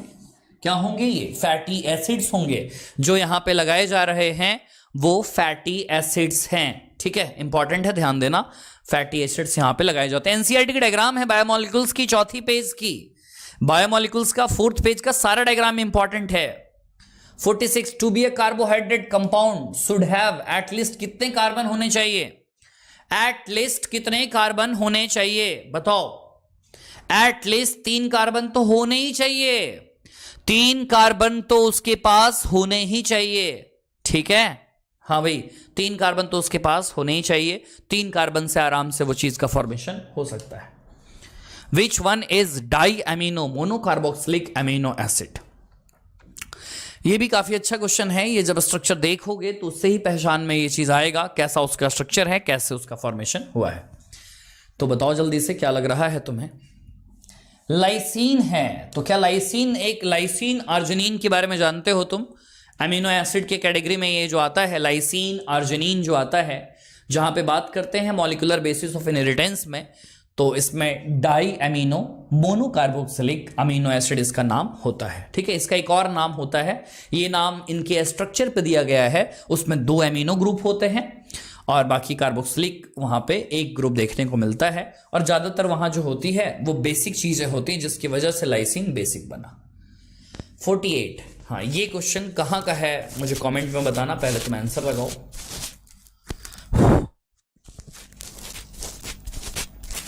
चलो भाई जल्दी से बताओ क्या लग रहा है तुम्हें। क्वेश्चन नंबर 48, क्वेश्चन नंबर 48 क्या लग रहा है। क्वेश्चन नंबर 48 आंसर अगर तुम्हारा फर्स्ट आ रहा है तो बिल्कुल सही है, डेटा वाइज क्वेश्चन है ये। बायोमोलिक्यूल्स में एंजाइम में ये लाइन लिख रखी है एनसीईआरटी ने, बायोमोलिक्यूल्स के एंजाइम में एनसीईआरटी ने लाइन लिख रखा है, ठीक है। तो ये चीज ध्यान रखना है यहां पे। CO2H2O बनाती है कार्बोनिक एसिड। बहुत ही स्लो प्रोसेस है, 1 घंटे में तो 200 ही मॉलिक्यूल बनते हैं H2CO3 के। लेकिन अगर कार्बोनिक एनहाइड्रेज का बीच में इस्तेमाल होता है तो ये रिएक्शन की रेट बढ़ जाएगी बहुत ज्यादा। फॉर्मेशन इतना से लेकर इतना एवरी सेकेंड। पहले बन रहा था 1 घंटे में 200 मॉलिक्यूल, अब बनेगा 1 सेकेंड में इतने मॉलिक्यूल्स बनेंगे। क्या रफ्तार है एंजाइम्स की। ये बायोमॉलिक्यूल्स चैप्टर का है, काफी इंपॉर्टेंट है। चलो भाई जल्दी से बताओ। Consider the following statements about facilitated diffusion and choose the odd one. Odd one choose करना है यहाँ पे, odd one out, odd one out choose करना है तुम्हें। जल्दी से बताओ। odd one out choose करना है, बताओ। अभिनव, सुरेंद्र, विकास। हाँ, एंजाइम टॉपिक से है बिल्कुल।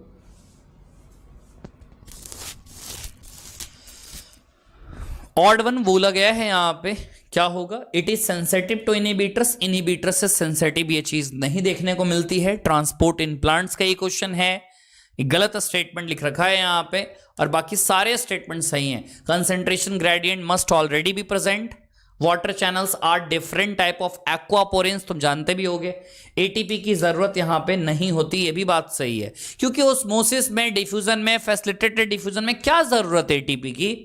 तो एक एलिमिनेट करोगे ना तो आराम से आ जाएगा तुम्हारा आंसर 2। चलो ये करो। मैक्रोन्यूट्रिएंट्स का सेट, चांस पाके मांगे कार। याद आ रहा है? ट्रिक याद आ रहा है छोटू? चांस पाके मांगे car.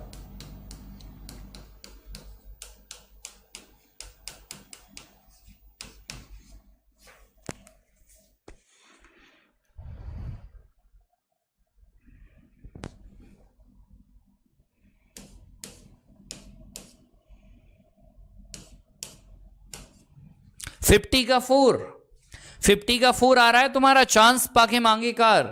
Carbon, hydrogen, oxygen, nitrogen, sulphur, phosphorus, potassium, magnesium और कैल्शियम, ये मैक्रोन्यूट्रिएंट्स के एग्जांपल हैं। और अगर तुमसे माइक्रो का पूछे तो नाइस बॉय, कॉल्ड मदर, मंजन क्यों फेंका, बिट्स फॉर बायोलॉजी पे ट्रिक वाले वीडियो बने हुए हैं इस चैनल पे। ठीक है, तो आंसर हमारा क्या जाएगा? 50 क्वेश्चन हो चुके हैं। कितने तुम्हारे आए हैं अभी? 40 और बच रहे हैं, रफ्तार में खेलेंगे हम लोग। जल्दी से बताओ। 50 क्वेश्चन तो हो गए, 50 क्वेश्चन हो गए, बाकी बच रहे हैं 40 क्वेश्चन, वो हम लोग निपटाएंगे 35 मिनट के अंदर। जल्दी से बताओ, जल्दी से बताओ भाई, बताओ बताओ बताओ। हाँ, क्या लग रहा है? कितने आ रहे हैं? कितने आ रहे हैं? आउट ऑफ 50, आउट ऑफ 50 कितने आ रहे हैं?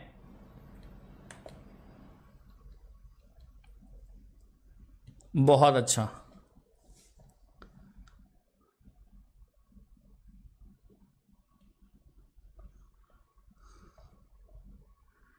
आउट ऑफ 50 कितने आ रहे हैं? ठीक है ठीक है ठीक है, 43, 46, ठीक है ठीक है, बहुत अच्छा। और भी अच्छा करते चले जाओ, और भी अच्छा करते चले जाओ, ठीक है। एनसीईआरटी रीडिंग बस करनी है तुम्हें अच्छे से, और बस तुम्हारी मास्टरी हो जाएगी हर एक क्वेश्चन पे। चलो नेक्स्ट आगे बढ़ते हैं। Question number 51, OEC. एनसीईआरटी की लैंग्वेज है ये OEC, oxygen evolving complex is present. बड़ा अच्छा क्वेश्चन है ये। फोटोसिंथेसिस का क्वेश्चन है ये, फोटोसिंथेसिस का क्वेश्चन है ये। बताओ अभिषेक। ओके कोई बात नहीं, अमल शेख। आगे अग्नि परीक्षा में जो चैप्टर बचे हैं उनका 1 शॉट के थ्रू सारा चीज होगा कंप्लीट, चिंता मत करो। OEC, oxygen evolving complex edge, oxygen evolving complex edge. जल्दी से बताओ, क्या oxygen evolving complex present in lumen side of thylakoid membrane? बिल्कुल सही। और बाकी PS2 के साथ जुड़ा होगा, PS1 के साथ जुड़ा नहीं होता है। आंसर हमारा 51 का 4 जाएगा, 51 का 4 जाएगा, 51 का 4 जाएगा। ये बात हमेशा ध्यान रखना, ल्यूमेन साइड में हाइड्रोजन आयन को भेजने का काम करता है जब फोटोलाइसिस ऑफ वाटर होता है। और तुमको मालूम भी होना चाहिए, फोटोलाइसिस ऑफ वाटर में ये 3 एलिमेंट होते हैं जो उसको तोड़ने का काम करते हैं, पानी को तोड़ने का काम। जो ऑक्सीजन इवॉल्विंग कॉम्प्लेक्स होता है वहां पे ये 3 एलिमेंट्स होने जरूरी हैं, ठीक है। मन कल का, पानी तोड़ने का, बस इतना ध्यान रखना ना, मन कल का, पानी तोड़ने का, ठीक है। क्लियर है भाई बात? क्वेश्चन में मजा आ रहा है करने में, क्वेश्चंस में मजा आ रहा है करने में। हाँ, तो 51 का आंसर क्या आ जाएगा 4। जो बच्चे अभी आए हैं क्लास में, जल्दी से अटेंडेंस लगाओ, लाइक बटन को प्रेस कर कर। आते हैं 52 में, how many ATP molecules are required in carboxylation step of Calvin cycle. Carboxylation, reduction और रीजनरेशन, 3 प्रोसेस इस्तेमाल की जाती है। तो बताना है एटीपी मॉलिक्यूल कितने खर्च होते हैं carboxylation step of Calvin cycle में। बताएं भाई कितने खर्च होते हैं, कितने खर्च होते हैं बताओ। कार्बोक्सिलेशन में क्या 18 खर्च होते हैं। How many ATP molecules are required in carboxylation step of Calvin cycle. Carboxylation की बात की जाए तो क्या 18 होते हैं। हाँ भाई 18 होते हैं, बिल्कुल। कितने हो जाएंगे, 18 हो जाएंगे। याद रखना कैल्विन साइकिल में 18 एटीपी की इस्तेमाल की जाएगी, ठीक है। 18 एटीपी की इस्तेमाल की जाएगी, इंपॉर्टेंट है, ध्यान रखना। 3 प्रोसेस होता है ना, कार्बोक्सिलेशन, रिडक्शन और रीजनरेशन। और ये भी तुम्हें मालूम होगा, रीजनरेशन की बात करें अगर, तो रीजनरेशन में भी 1 एटीपी का खर्च होता है। रीजनरेशन का भी एटीपी जो है, यहां पे भी 1 एटीपी खर्च होता है। बार बार रूबी को तैयार भी तो करना है ताकि साइकिल इंटरप्टेड ना हो, साइकिल चलती रहनी चाहिए। जिसको भी सब्सक्रिप्शन से रिलेटेड कोई भी डाउट है ना, मैं आखिरी में डिस्कस करूंगा, ठीक है। हाँ ओके, आगे बढ़ते हैं यहां पे नेक्स्ट। हाँ, ये ग्लाइकोलिसिस का स्टेप है। Identify the labelled A B C, choose the correct option, choose the correct option.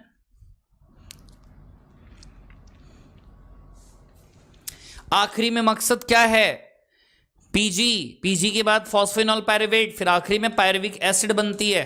आखिरी में पागल नहीं बनेगा, आखिरी में बाई पीजीए नहीं बनेगा, आखिरी में तो पायरुविक एसिड बनती है। और आखिरी में ही हमें यहां पे एटीपी देखने को मिलेगा और ऊपर वाले में पानी रिलीज होती है। तो H2 ATP pyruvic acid, answer 2। याद आती है वो चीज, सुक्रोज पे एक्शन हुआ इन्वर्टेज का, बनी 2 मॉलिक्यूल ग्लूकोज फ्रक्टोज, 2 मोनोसैकेराइड बनकर तैयार हैं। ग्लूकोज पे आगे एक्शन होता जा रहा है, ग्लूकोज 6 फॉस्फेट, फिर आगे बन जाएगा फ्रक्टोज 6 फॉस्फेट, फ्रक्टोज 1 6 बाइफॉस्फेट, फिर पागल, फिर डैप, फिर ऐसे ऐसे ऐसे 1 3 बाई पीजीए, फिर पीजीए, फिर पीजी, फिर तुम साफ से देख ही रहो पी, फिर पायरुविक एसिड। ये ग्लाइकोलिसिस का स्टेप है बस। 10 step reaction, 10 step enzyme mediated reactions होते हैं।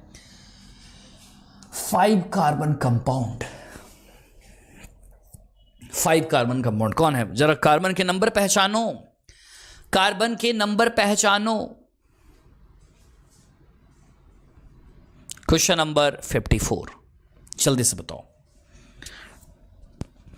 ऑक्सैलो एसिटिक एसिड में कितने कार्बन हैं, 4 होते हैं भाई, साफ पता लग रहा है। Alpha keto glutaric acid 5 carbon होते हैं, alpha keto glutaric acid 5 carbon होते हैं यहां पे, ठीक है, 5 होते हैं, ठीक है। नेक्स्ट क्वेश्चन नंबर 55, चलो भाई जल्दी से बताओ। इथाइलिन सिंथेसाइज होता है, इथाइलिन जो सिंथेसाइज होता है, जल्दी से बताओ।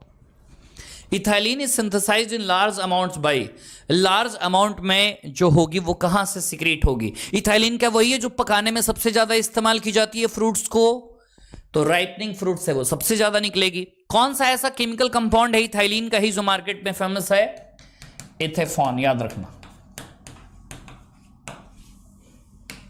साइंटिस्ट का नाम क्या है जिसने डिस्कवरी की थी, कॉजिन्स, कॉजिन्स ने डिस्कवरी की थी। आ जाओ 56 में, in nature cleistogamous flowers are, हमारे नेचर में क्लिस्टोगैमस जो कभी खुलते ही नहीं, जो कभी हमारे नेचर में खुलते ही नहीं, क्लिस्टोगैमस कहते हैं उन्हें। इन नेचर क्लिस्टोगैमस फ्लावर्स के बारे में तुमसे क्वेश्चन पूछा गया है, बताओ जल्दी से क्या जाएगा आंसर। क्लिस्टोगैमस क्या सेल्फ पॉलिनेशन होगा उनमें, अरे खुद में काम चल रहा है, खुद में काम चल रहा है तो सेल्फ पॉलिनेशन तो होगा ही होगा। 56 का answer first. Next 57, it is possible to store pollen grains of a large number of species for years in liquid nitrogen. Liquid nitrogen में कितने डिग्री सेल्सियस पे रखेंगे, 230 नहीं, 100 नहीं, 196 डिग्री सेल्सियस नहीं, कितने पे रखेंगे, -196 डिग्री सेल्सियस पे। तो देखते ही बच्चे लगा देते हैं, बच्चे देखते के साथ ही लगा देते हैं सर -196 आएगा। अब कई बच्चे अभी ए भी लगा रहे हैं, भाई ए नहीं जाएगा, आंसर 2 जाएगा।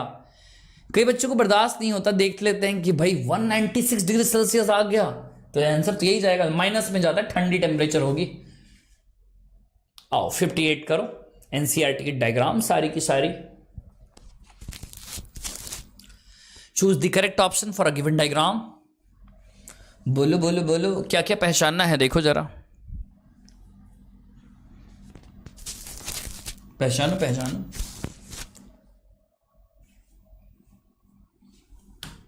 पहला तो गलत है क्योंकि ये ऑफसेट है, ऑफसेट की बात कर रहे हैं हम लोग। और ऑफसेट में किसकी बात हो रही है? ऑफसेट में छोटू किसकी बात हो रही है? ये इकॉर्निया की बात हो रही है, वाटर टेरर की बात हो रही है, बंगाल का टेरर वाटर हाइसिंथ। ये कौन है छोटू बताओ?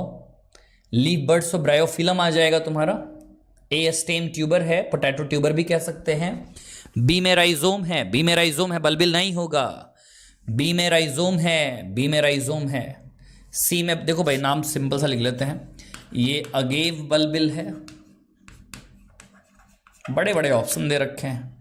यहाँ पे ब्रायोफिलम है, ब्रायोफिलम का ये एडवेंटिशियस बर्ड है। ये पोटैटो ट्यूबर या स्टेम ट्यूबर कह दो। ये जिंजर का राइजोम है, ये जिंजर का राइजोम। चलो एक बार जल्दी से देख लो जरा। हाँ, पहला तो नहीं है, स्टेम ट्यूबर ठीक है, फिर इसके बाद राइजोम है, ठीक है। बल्बिल अनियन का नहीं होगा, ये अगेव का देखने को मिलता है, ये तो नहीं होगा। बल्बिल ऑफ अगेव ठीक है, बल्बिल ऑफ जिंजर नहीं होगा। Answer 3।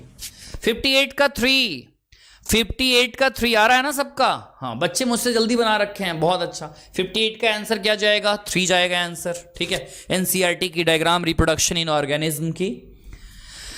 Mendel conducted hybridisation experiments on. Mendel ने कई सारे हाइब्रिडाइजेशन के एक्सपेरिमेंट किए, लेकिन हमेशा एक ही प्लांट को उन्होंने चूज किया, मेनली पाइसम सटाइवम। जल्दी से बताएं वो कौन से पी है, काफी कंफ्यूजन होता है। Wild P, sweet pea, garden pea, pigeon P, क्या था वो? क्या था वो? तो गार्डन पी था।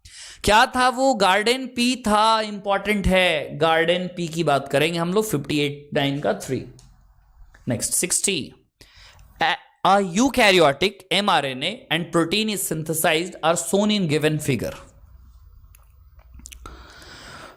ये जो ए इंड है यहां पे क्या होगा, डी पे क्या होगा, और बाकी सी पे क्या होगा, और बी पे क्या होगा? मॉलिक्यूलर बेसिस ऑफ इनहेरिटेंस का ये क्वेश्चन है। कहां पे कैप, कहां पे पॉली, कहां पे 5 इंड, कहां पे 3 इंड, ये बताना है तुम्हें। जल्दी से बताओ। मॉलिक्यूलर बेसिस की बात की जा रही है।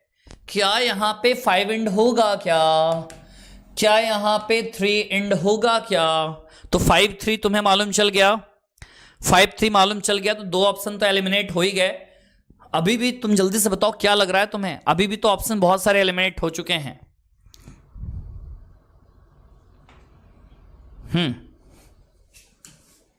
कैप और पॉली आ रहा है भाई सबका।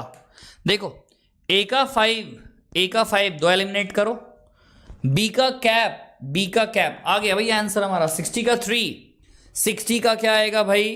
3 आएगा, ठीक है, सिंपल सा चीज आएगा। 60 का आंसर 3 आएगा। ए का 5 बी का कैप, सी का पॉली ए, और बाकी डी का 3, ठीक है, सिंपल सा चीज याद रखना। चलो भाई नेक्स्ट, डीएनए फिंगर प्रिंटिंग किसने दिया? Concept was invented by Kary Mullis, Alec Jeffreys, doctor Paul Berg, Francis Collins. बताओ किसने दिया? DNA fingerprinting was invented by, DNA fingerprinting was invented by, DNA fingerprinting को किसने किया? जल्दी से बताओ। कैरी म्यूलिस हैं, या वो एलेक्स जेफरी हैं, या डॉक्टर पॉल बर्ग हैं, या फ्रांसिस कॉलिंस हैं? ठीक है, जल्दी से बताओ क्या लग रहा है? एलेक्स जेफरी एनसीईआरटी ने दे रखा है, एलेक्स जेफरी एनसीईआरटी ने दे रखा है, ठीक है। और इसी चीज से रिलेटेड डॉक्टर पॉल बर्ग भी हैं, ठीक है, ये भी चीज ध्यान रखना। तो दोनों में अगर प्रायोरिटी देना हो तो एलेक्स जेफरी को ही देंगे, डीएनए फिंगरप्रिंटिंग से रिलेटेड, ठीक है। और इन्वेंशन में इनका भी बड़ा इंपॉर्टेंट रोल है, पॉल बर्ग का, याद रखना। 62 which of the following is used for commercial production of citric acid, कहां से निकाली जाती है citric acid? Lactobacillus lactic acid, Clostridium butylicum butyric acid, Acetobacter aceti acetic acid, Aspergillus niger citric acid. 62 का answer first जाएगा, 62 का answer first जाएगा। अरे भैया स्वनी पांडे क्या कर रहे हो यार तुम, आराम से थोड़ा ठहर जाओ, ठीक है, ठहर जाओ जरा सा। हाँ 62 का आंसर क्या जाएगा? एस्परजिलस नाइगर, ठीक है, एस्परजिलस नाइगर, याद रखना ये चीज। Next question number 63, a nitrogen fixing microbe associated with Azolla, fern है, बहुत इंपॉर्टेंट टेरिडोफाइट है, बहुत इंपॉर्टेंट टेरिडोफाइट है। A nitrogen fixing microbe associated with Azolla in rice fields, बहुत इंपॉर्टेंट नाम है, जल्दी से बताओ, बहुत इंपॉर्टेंट नाम बोलो भाई। एनाबेना, क्या है एनाबेना? ये बीजीए है जो उसके साथ रहता है, इसके रिश्ते बड़े अच्छे हैं, इसके रिश्ते बहुत ही अच्छे हैं, ठीक है। एनाबेना और अजोला, एनाबेना है और अजोला है, ठीक है, एनाबेना है और यहां पे क्या है भाई? अजोला है, ठीक है, सिंपल सा चीज है, याद रखना, एनाबेना और अजोला, ये दोनों नाम इंपॉर्टेंट है, ध्यान देना, ठीक है। नेक्स्ट क्वेश्चन पे आते हैं, question number 64, among the following select the tools of recombinant DNA technology में कौन कौन से टूल्स की इस्तेमाल होती है? Restriction enzymes, polymerase enzymes, ligases, vectors और host organisms. Recombinant DNA technology के कौन कौन से टूल्स हैं?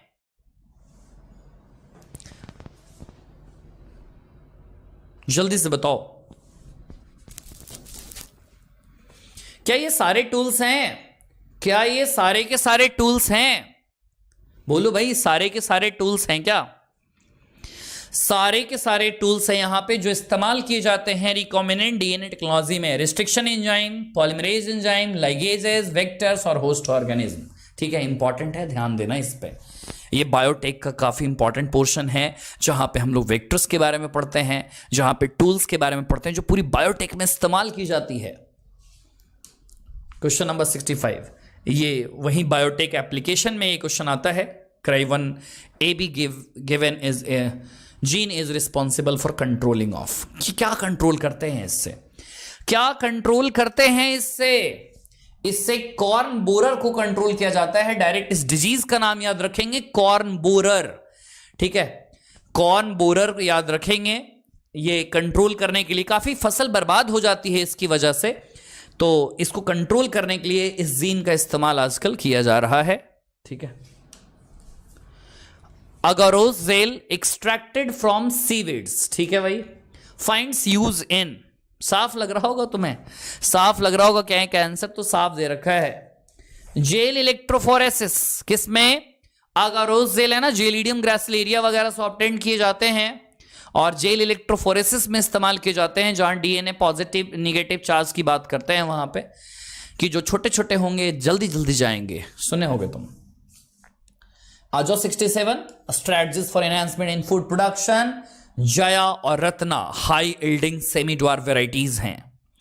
जया और Ratna high yielding semi dwarf varieties हैं। Wheat, rice, maize, cotton. Wheat, rice, maize, cotton, जल्दी से बताएं क्या आंसर राइस है? जया और रत्ना राइस की वैरायटी होती है, जया और रत्ना राइस की वैरायटी होती है, ठीक है। Next 68, Atlas 66 is the variety of. Atlas 66 में ज्यादा क्या प्रेजेंट था? एटलस 66 में एनसीईआरटी कहती है उसमें हाई प्रोटीन कंटेंट था। क्या प्रेजेंट था उसमें? हाई प्रोटीन कंटेंट था।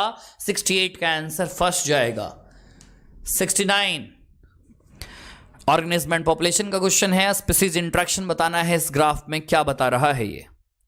ए और बी, टाइम बढ़ रही है फिर भी ए और बी का पॉपुलेशन बढ़ता जा रहा है, दोनों साथ में रह रहे हैं। ऐसा कौन सा स्पेसिफिक इंटरेक्शन देखने को मिलेगा? दोनों को बेनिफिट पहुंच रहा है एक दूसरे से। बात आती है आंसर म्यूचुअलिज्म जाएगा, आंसर म्यूचुअलिज्म जाएगा। म्यूचुअलिज्म का ही वो एग्जाम्पल है ना मेडिटेरियन ऑफ आइरिस, इसी का एग्जाम्पल है ना लाइकेन, इसी का एग्जाम्पल है ना फिग और बास्प, इसी का एग्जाम्पल है ना प्रोन्यूबा मॉथ और यूका प्रोन्यूबा मॉथ का रिलेशनशिप। काफी इंपॉर्टेंट एग्जाम्पल्स हैं ये सब। 69 का answer 2। Which of the following is not a feature of typically R selected species? R selected और K selected दो तरह के स्पीसीज होती है। बड़ा अच्छा ये क्वेश्चन है, जल्दी से लगाओ, जल्दी से लगाओ, क्या लग रहा है जल्दी।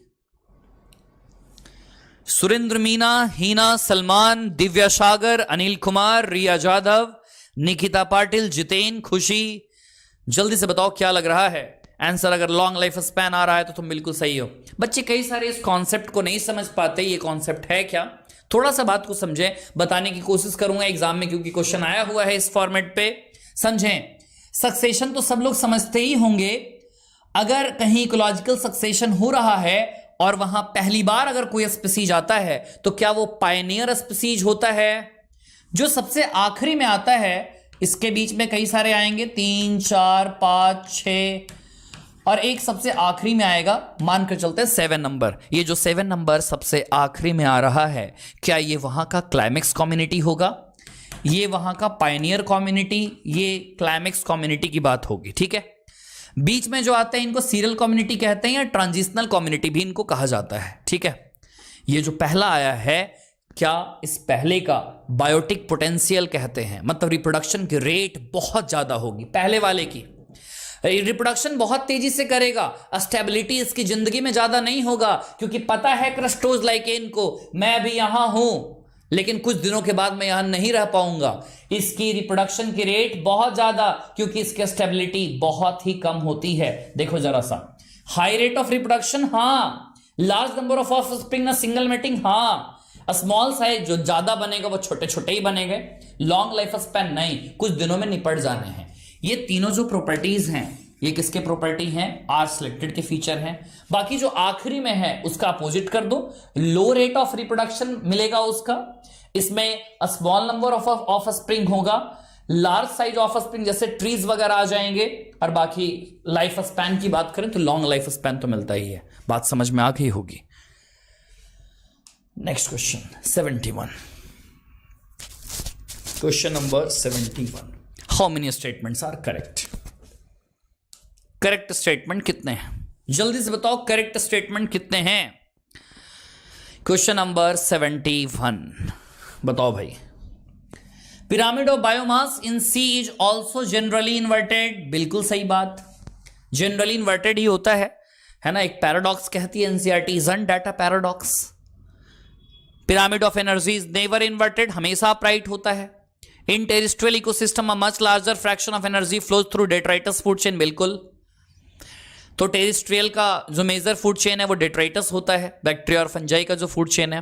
Humus is highly resistant to microbial action and undergoes decomposition at extremely slow rate. ये जो चारों लाइनें हैं ना एनसीईआरटी की, वो जबरदस्त लाइनें हैं, याद रखेंगे आंसर 4 जाएगा। ऑल ऑफ दिस सब के सब सही हैं, सब के सब सही हैं और एनसीईआरटी की बेहतरीन लाइनें हैं ये सब।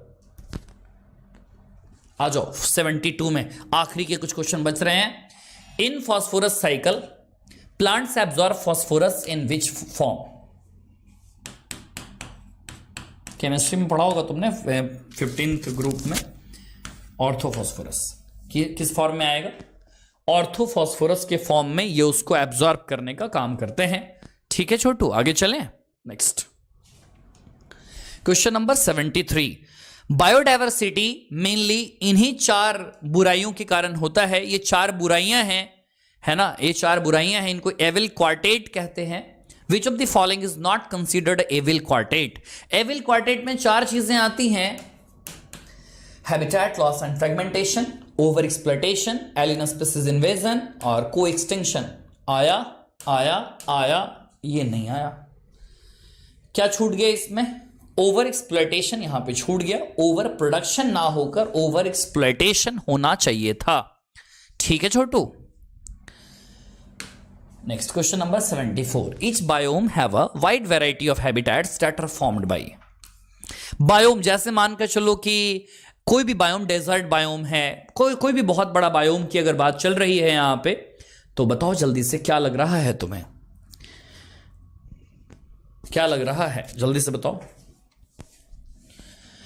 क्या वहां पे जो हैबिटेट का फॉर्मेशन होता है वो दो चीजों से फॉर्म होता है. एनसीईआरटी ने ऑर्गेनिज्म एंड पॉपुलेशन की दूसरी पेज में ग्राफ दे रखा है मीन एनुअल प्रेसिपिटेशन का और बगल में मीन एनुअल टेम्परेचर है उसका. तो इसी की वजह से अलग अलग बायोम का फॉर्मेशन होता है. ठीक है, नेक्स्ट आगे बढ़े. Next question number 75. Which pair is not correct? Which pair is not correct? Phytoplanktons Pioneer community होते हैं, प्रोड्यूसर होते हैं, ठीक बात. मैन टॉप कार्निवोर है, मैक्रो कंज्यूमर में आएगा. जू प्लैंक्टन्स प्राइमरी कंज्यूमर है, हर्बीवोर्स के कैटेगरी में आती है, ठीक है, क्योंकि फाइटोप्लैंक्टन्स को खाती है ना. Man primary consumer, man autotroph होगा क्या? मैन हो सकता है क्या ऑटोट्रॉफ? अपना खाना खुद बना ले. तुम बोलोगे हाँ किचन में तो बनाई जाती है खाना, लाइट एनर्जी को एब्जॉर्ब कर खाना बना सकते हैं क्या? बोलो, धूप में खड़ा हो जाओ खाना बन जाएगा. प्लांट ऐसा करते हैं ना, धूप में खड़ा होकर खाना बनाने का काम चल रहा है उनका. 75 का आंसर 4. बस 15 क्वेश्चन और बचे हैं. 76. द टोटल एनुअल कार्बन कितना फिक्सेशन होता है हमारे बायोस्फीयर में, फोटोसिंथेसिस में एनुअली? जल्दी से बताओ क्या लग रहा है. अगर तुम्हारा बी आ रहा है तो तुम बिल्कुल सही हो. 4 × 10 to the power 13 kg. 4 × 10 to the power 13 kg. ठीक है, हाँ भाई, तो ये सिंपल सा है. नेक्स्ट आगे चलें. Question number 77. Atmospheric input of phosphorus through rainfall are. NCERT की लाइन है इकोसिस्टम में, फॉस्फोरस साइकिल और कार्बन साइकिल के पास वाली. एनसीईआरटी लिखती है atmospheric input of phosphorus through rainfall are much smaller than carbon input. ठीक है, देखो बड़ा सिंपल सा लाइन है, समझना है इस लाइन को. क्या है ये?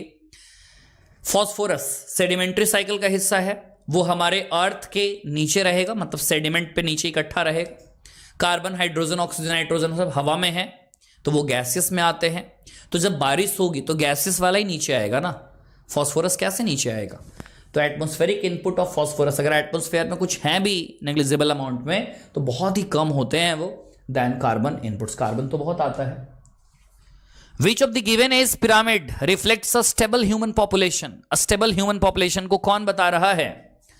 A stable human population को कौन बता रहा है? ये तो होगा ही नहीं, ये तो एक्सपैंडिंग लग ही रहा है, ये तो कहीं ना कहीं ये डिक्लाइनिंग टाइप का हो सकता है. ये साफ पता चल रहा है हमें. 78 का तुम्हारा 3 आ रहा होगा, ठीक है, हाँ 78 का आंसर 3 आ रहा है. क्लियर है भाई? 78 का 3, ठीक है, चले आगे चले. 78 का आंसर 3. अरे भाई पेपर कर लो ना, कहीं की भी पेपर हो. पेपर जो सेट है ना, स्टैंडर्ड सेट है पेपर, ये समझ गए.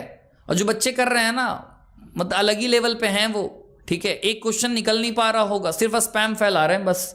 78 का आंसर क्या आ जाएगा? 3. और कई बच्चे इसमें किए जा रहे हैं, इसमें कई बच्चे 300+ मार्क्स लेकर आएंगे. 78 का आंसर क्या जाएगा? 3. Next 79. Which one of the following is a domain?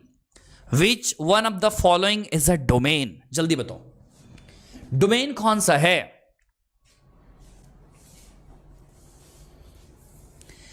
बताओ भाई, डोमेन कौन सा है? जल्दी बताओ. Question number 79. क्वेश्चन नंबर 79, जल्दी से बताओ क्या हो रहा है. हाँ, क्वेश्चन नंबर 79. बैक्टीरिया एक डोमेन है क्या? बैक्टीरिया एक डोमेन है क्या? कई बच्चे इसमें गलती कर देते हैं. देखो जरा, आर्की बैक्टीरिया डोमेन नहीं होता. आर्की बैक्टीरिया डोमेन नहीं होता. डोमेन क्या क्या है? एक डोमेन आर्किया होता है, एक डोमेन बैक्टीरिया होता है, और एक डोमेन यूकैरिया होता है. याद आती है कार्ल वूल्स की वो 3 डोमेन सिस्टम? वही तो बात पूछी गई है यहां पे, ठीक है. नेक्स्ट, तो आंसर क्या जाएगा यहां पे? बैक्टीरिया डोमेन का नाम है कार्ल वूल्स का. Question number 80, which cytoskeletal structure helps in movement of chromosome? Chromosome के मूवमेंट में कौन से साइटोस्केलेटल स्ट्रक्चर हेल्प करते हैं? बताओ भाई। माइक्रोफिलामेंट, माइक्रोट्यूबुल्स, इंटरमीडिएट फिलामेंट और ईआर। याद रखेंगे डायरेक्ट माइक्रोट्यूबुल्स। कैसे? अरे याद करो ना, याद करो ना वो चीज। ये मैंने बनाया कुछ, ये मैंने बनाया कुछ। ये सेंट्रियोल है, सेंट्रोसोम तैयार हो चुका है। एक और यहां पे रहेगा सेंट्रियोल, दोनों से एस्ट्रल रेज निकलेगा, एस्ट्रल रेज से फिर स्पिंडल फाइबर निकलेंगे। हुआ ना माइक्रोट्यूबुल, ट्यूबुलिन प्रोटीन तो होता है ना वहां पे। नेक्स्ट क्वेश्चन, अफीम, rubber, toddy is obtained from plants by. Afim, rubber, toddy is obtained from plants by making injury on plant part, exudation, bleeding, all of the above. जल्दी से लगाएं, क्या लग रहा है आंसर? अफीम नाम सुना होगा सबने, पेपेवर सोमनिफेरम। Rubber, toddy is obtained from plants by, सब मेथड से निकलते हैं, all of the above. Making injury on plant part, वहां से भी निकलेंगे, एक्सुडेशन से भी, ब्लीडिंग से भी, और ऑल ऑफ द अबव से भी निकलेंगे। मतलब सबसे निकलेंगे तो ऑल ऑफ द अबव तो होगा ही होगा। Which of the following factor can affect the rate of diffusion of gases, NCERT transport in plants? Question number 82. Question number 82, जल्दी से बताओ। हाँ भाई, क्वेश्चन नंबर 82, जल्दी से। Rate of diffusion of gases, ये सॉरी यहां का क्वेश्चन है भाई, क्या बोलते हैं, ट्रांसपोर्ट में ही पढ़ाया जाता है। ये breathing and exchange of gases में हम लोग पढ़ाते हैं इसे। एनसीईआरटी की लाइन है, ऑल ऑफ दीज, ठीक है। थिकनेस मेम्ब्रेन का ज्यादा है, डिफ्यूजन कम होगा। सॉलिबिलिटी ज्यादा है, डिफ्यूजन ज्यादा होगा। प्रेशर गैस का ज्यादा है तो डिफ्यूजन भी ज्यादा होगा। रीड दी फॉलोइंग स्टेटमेंट्स, सारे स्टेटमेंट को पढ़ो और कितने स्टेटमेंट यहां पे तुम्हें करेक्ट लगते हैं जल्दी से बताओ। Cells of tapetum are polyploidy, सही बात। Cells of tapetum secrete hormones and enzyme, सही बात। हार्मोन्स भी सिक्रीट होते हैं, एंजाइम भी सिक्रीट होते हैं। Tapetum is the inner most layer of anther. Tapetum helps in formation of embryo, sac formation में कहां मदद करेगा छोटू? तीन स्टेटमेंट सही हैं बिल्कुल। ये तो हमारी एनसीईआरटी लिखती है, पॉलीप्लॉइडी ज्यादा होते हैं वहां पे, और टेप्टम में हार्मोन्स और एंजाइम्स होता है, बात तुम्हें जाननी है। और इनर मोस्ट लेयर तो तुम जानते ही हो, बाहर का एपिडर्मिस तो अंदर का टेप्टम। तो 4 नंबर जो है हमारा ये गलत है पूरी तरीके से, और 3 जाएगा आंसर। 83 का आंसर 3 आना चाहिए तुम्हारा। 83 का 3 आएगा आंसर। 83 का 3 आएगा आंसर, याद रखना, इंपॉर्टेंट है, ठीक है भाई। Next question, question number 84, in the fertile human female approximately on which day of menstrual cycle does ovulation take place? बड़ा अच्छा सा क्वेश्चन है, डायरेक्ट माइनस करते हैं, जल्दी से करो माइनस, जल्दी से करो, सब्ट्रैक्ट करो इसको, जल्दी से सब्ट्रैक्ट करो जल्दी से। बस 6 क्वेश्चन और बच रहे हैं, टाइम कितना हो चला, बस 4 मिनट और हैं और आराम से हो भी जाएगा। क्वेश्चन नंबर 84, आंसर क्या आ रहा है? आंसर तुम्हारा 3 आ रहा है, तुम बिल्कुल सही हो। देखो ना, आराम से करते हैं। 32 - 14, ओवुलेशन का डे फिक्स, ओवुलेशन का डे निकालना है अगर यहां पे, तो ये तो पता है ना, पोस्ट ओवुलेटरी डे 14 दिन की फिक्स्ड होती है। तो 32 - 14 करेंगे तो 18 तो आराम से आ रहा है ना हमारा आंसर 18 आएगा। Question number 85, A point mutation which involves changes of, change क्या हो रहा है? एडेनिन गुआनिन में, साइटोसिन थाइमिन में, साइटोसिन गुआनिन में, और ये इसमें। तो ये म्यूटेशन के कौन कौन से इवेंट हैं जिनमें ये काम चल रहा है? जिनमें ये काम चल रहा है उनमें कौन कौन से इवेंट्स हैं, ये जल्दी से बताएं, जल्दी से बताएं कौन कौन से इवेंट हो रहा है। हाँ जल्दी बताओ, मैंने क्वेश्चन करवाया था, ये याद होगा तुम्हें। एडेनिन का गुआनिन आ गया, ट्रांजिशन हुआ है। एडेनिन का गुआनिन आ गया, ट्रांजिशन हुआ है। इसके बाद साइटोसिन का थाइमिन आ गया, ये भी ट्रांजिशन होता है, ठीक है। एडेनिन गुआनिन, देखो ना, ये जानते होगे तुम, कहां पे लिखो, यहां पे लिख देता हूं। ये दोनों क्या प्यूरिन में आते हैं? CUT कट, ये पायरिमिडीन में आता है। तो खुद के ग्रुप से जो बदल जाए, देखो प्यूरिन तो यहां भी प्यूरिन, पायरिमिडीन तो पायरिमिडीन, तो इसको बोलते हैं ट्रांजिशन। अब यहां पे उल्टा हो गया तो इसको बोलते हैं ट्रांसवर्जन, उल्टा को बोलते हैं ना ट्रांसवर्जन, तो ये चीज होती है यहां पे 85 का 1, which is not among the ancestry line of mammals. जल्दी से बताओ एंसेस्ट्री लाइन ऑफ मैमल्स में कौन नहीं आता है? एंसेस्ट्री लाइन ऑफ मैमल्स में कौन नहीं आएगा? Which is not among the ancestry line of mammals में कौन नहीं आएगा? एंसेस्ट्री लाइन ऑफ मैमल्स में कौन नहीं आएगा? जल्दी से बताओ एंसेस्ट्री लाइन ऑफ मैमल्स। देखो ना, बात सिंपल सी है। थेकोडॉन्ट, डाइफायोडॉन्ट, मोनोफायोडॉन्ट वगैरह जितने भी हैं ये सब तो मैमल्स के डेंटिशन के कैरेक्टरिस्टिक होते हैं ना। आंसर क्या जाएगा? थेकोडॉन्ट। बिल्कुल अलग है, आराम से एलिमिनेट कर सकते हैं इसे। एग्जाम्पल ऑफ कीस्टोन स्पीसीज, जिसके नंबर इकोसिस्टम में बड़े कम होते हैं लेकिन उसका असर अपने इकोसिस्टम पे बहुत ज्यादा होता है। तो बताएं जरा एग्जाम्पल्स ऑफ कीस्टोन स्पीसीज में कौन जाएगा? क्या कंगारू रैट डिजर्ट में, फीक जंगल में, लाइन फॉरेस्ट में? 87 का आंसर फर्स्ट। 87 का आंसर फर्स्ट बहुत इंपॉर्टेंट है ये, ठीक है। 88. When a flower can be divided into two equal halves in any radial plane passing through the center, it is said to be. It is said to be. अगर मान कर चलो ये जैसे है ना, सेंटर से पास करा रहा हूं, देखो सेंटर से पास करा रहा हूं, सेंटर से पास करा रहा हूं, सेंटर से पास करा रहा हूं, इसको बोलते हैं एक्टिनोमॉर्फिक। और एक्टिनोमॉर्फिक एग्जाम्पल होता है मस्टर्ड, धतूरा और चिली। पी, बीन, कैसिया, गुलमोहर ये जाइगोमॉर्फिक के एग्जाम्पल हैं। एसिमेट्रिक का कहना होता है और जाइगोमॉर्फिक का पी, बीन, कैसिया, गुलमोहर हो जाएगा। ये चिली होता है वैसे एक्टिनोमॉर्फिक का, है ना, मालूम होगा तुम्हें। 88 का आंसर 2। 88 का आंसर 2 जाएगा। सही है भाई जितने भी बच्चे लेट से आए हैं अटेंडेंस यहां लगाओ, लाइक बटन को प्रेस करो, अटेंडेंस लगाओ जल्दी जल्दी से। हाँ, कम से कम भाई 1000 लाइक तो जाने चाहिए थे इस पे। इतना गजब का सेशन है ये जिसमें सारे क्वेश्चंस बिल्कुल इंपॉर्टेंट क्वेश्चन हैं। Question number 89, which of the following would appear as the pioneer organism on bare rocks? वैसी चट्टानें जिस पे पहले से कुछ भी नहीं था, वैसी चट्टानें जिस पे पहले से कुछ भी नहीं था। Which one of the following would appear as the pioneer organism? सबसे पहले कौन आएंगे? क्या सबसे पहले लाइकेन आएंगे? और लाइकेन में भी सबसे पहले क्रस्टोज लाइकेन आएगा। कौन आएगा बोलो? क्रस्टोज लाइकेन आएगा, ठीक है। क्रस्टोज लाइकेन सबसे पहले आता है, ठीक है। नेक्स्ट क्वेश्चन नंबर 90, आज का आखिरी सवाल। फिर उसके बाद मेरी 2 मिनट की बातें सुनेंगे, फिर सेशन को हम खत्म करेंगे। क्वेश्चन नंबर 90, फिर तुम मार्क्स अपने बताओगे कितने मार्क्स आ रहे हैं। पीडीएफ इसका नहीं मिलेगा, पीडीएफ तुमको यहीं से बार बार कभी भी प्रैक्टिस करनी है तो तुम इसी वीडियो से प्रैक्टिस कर लोगे।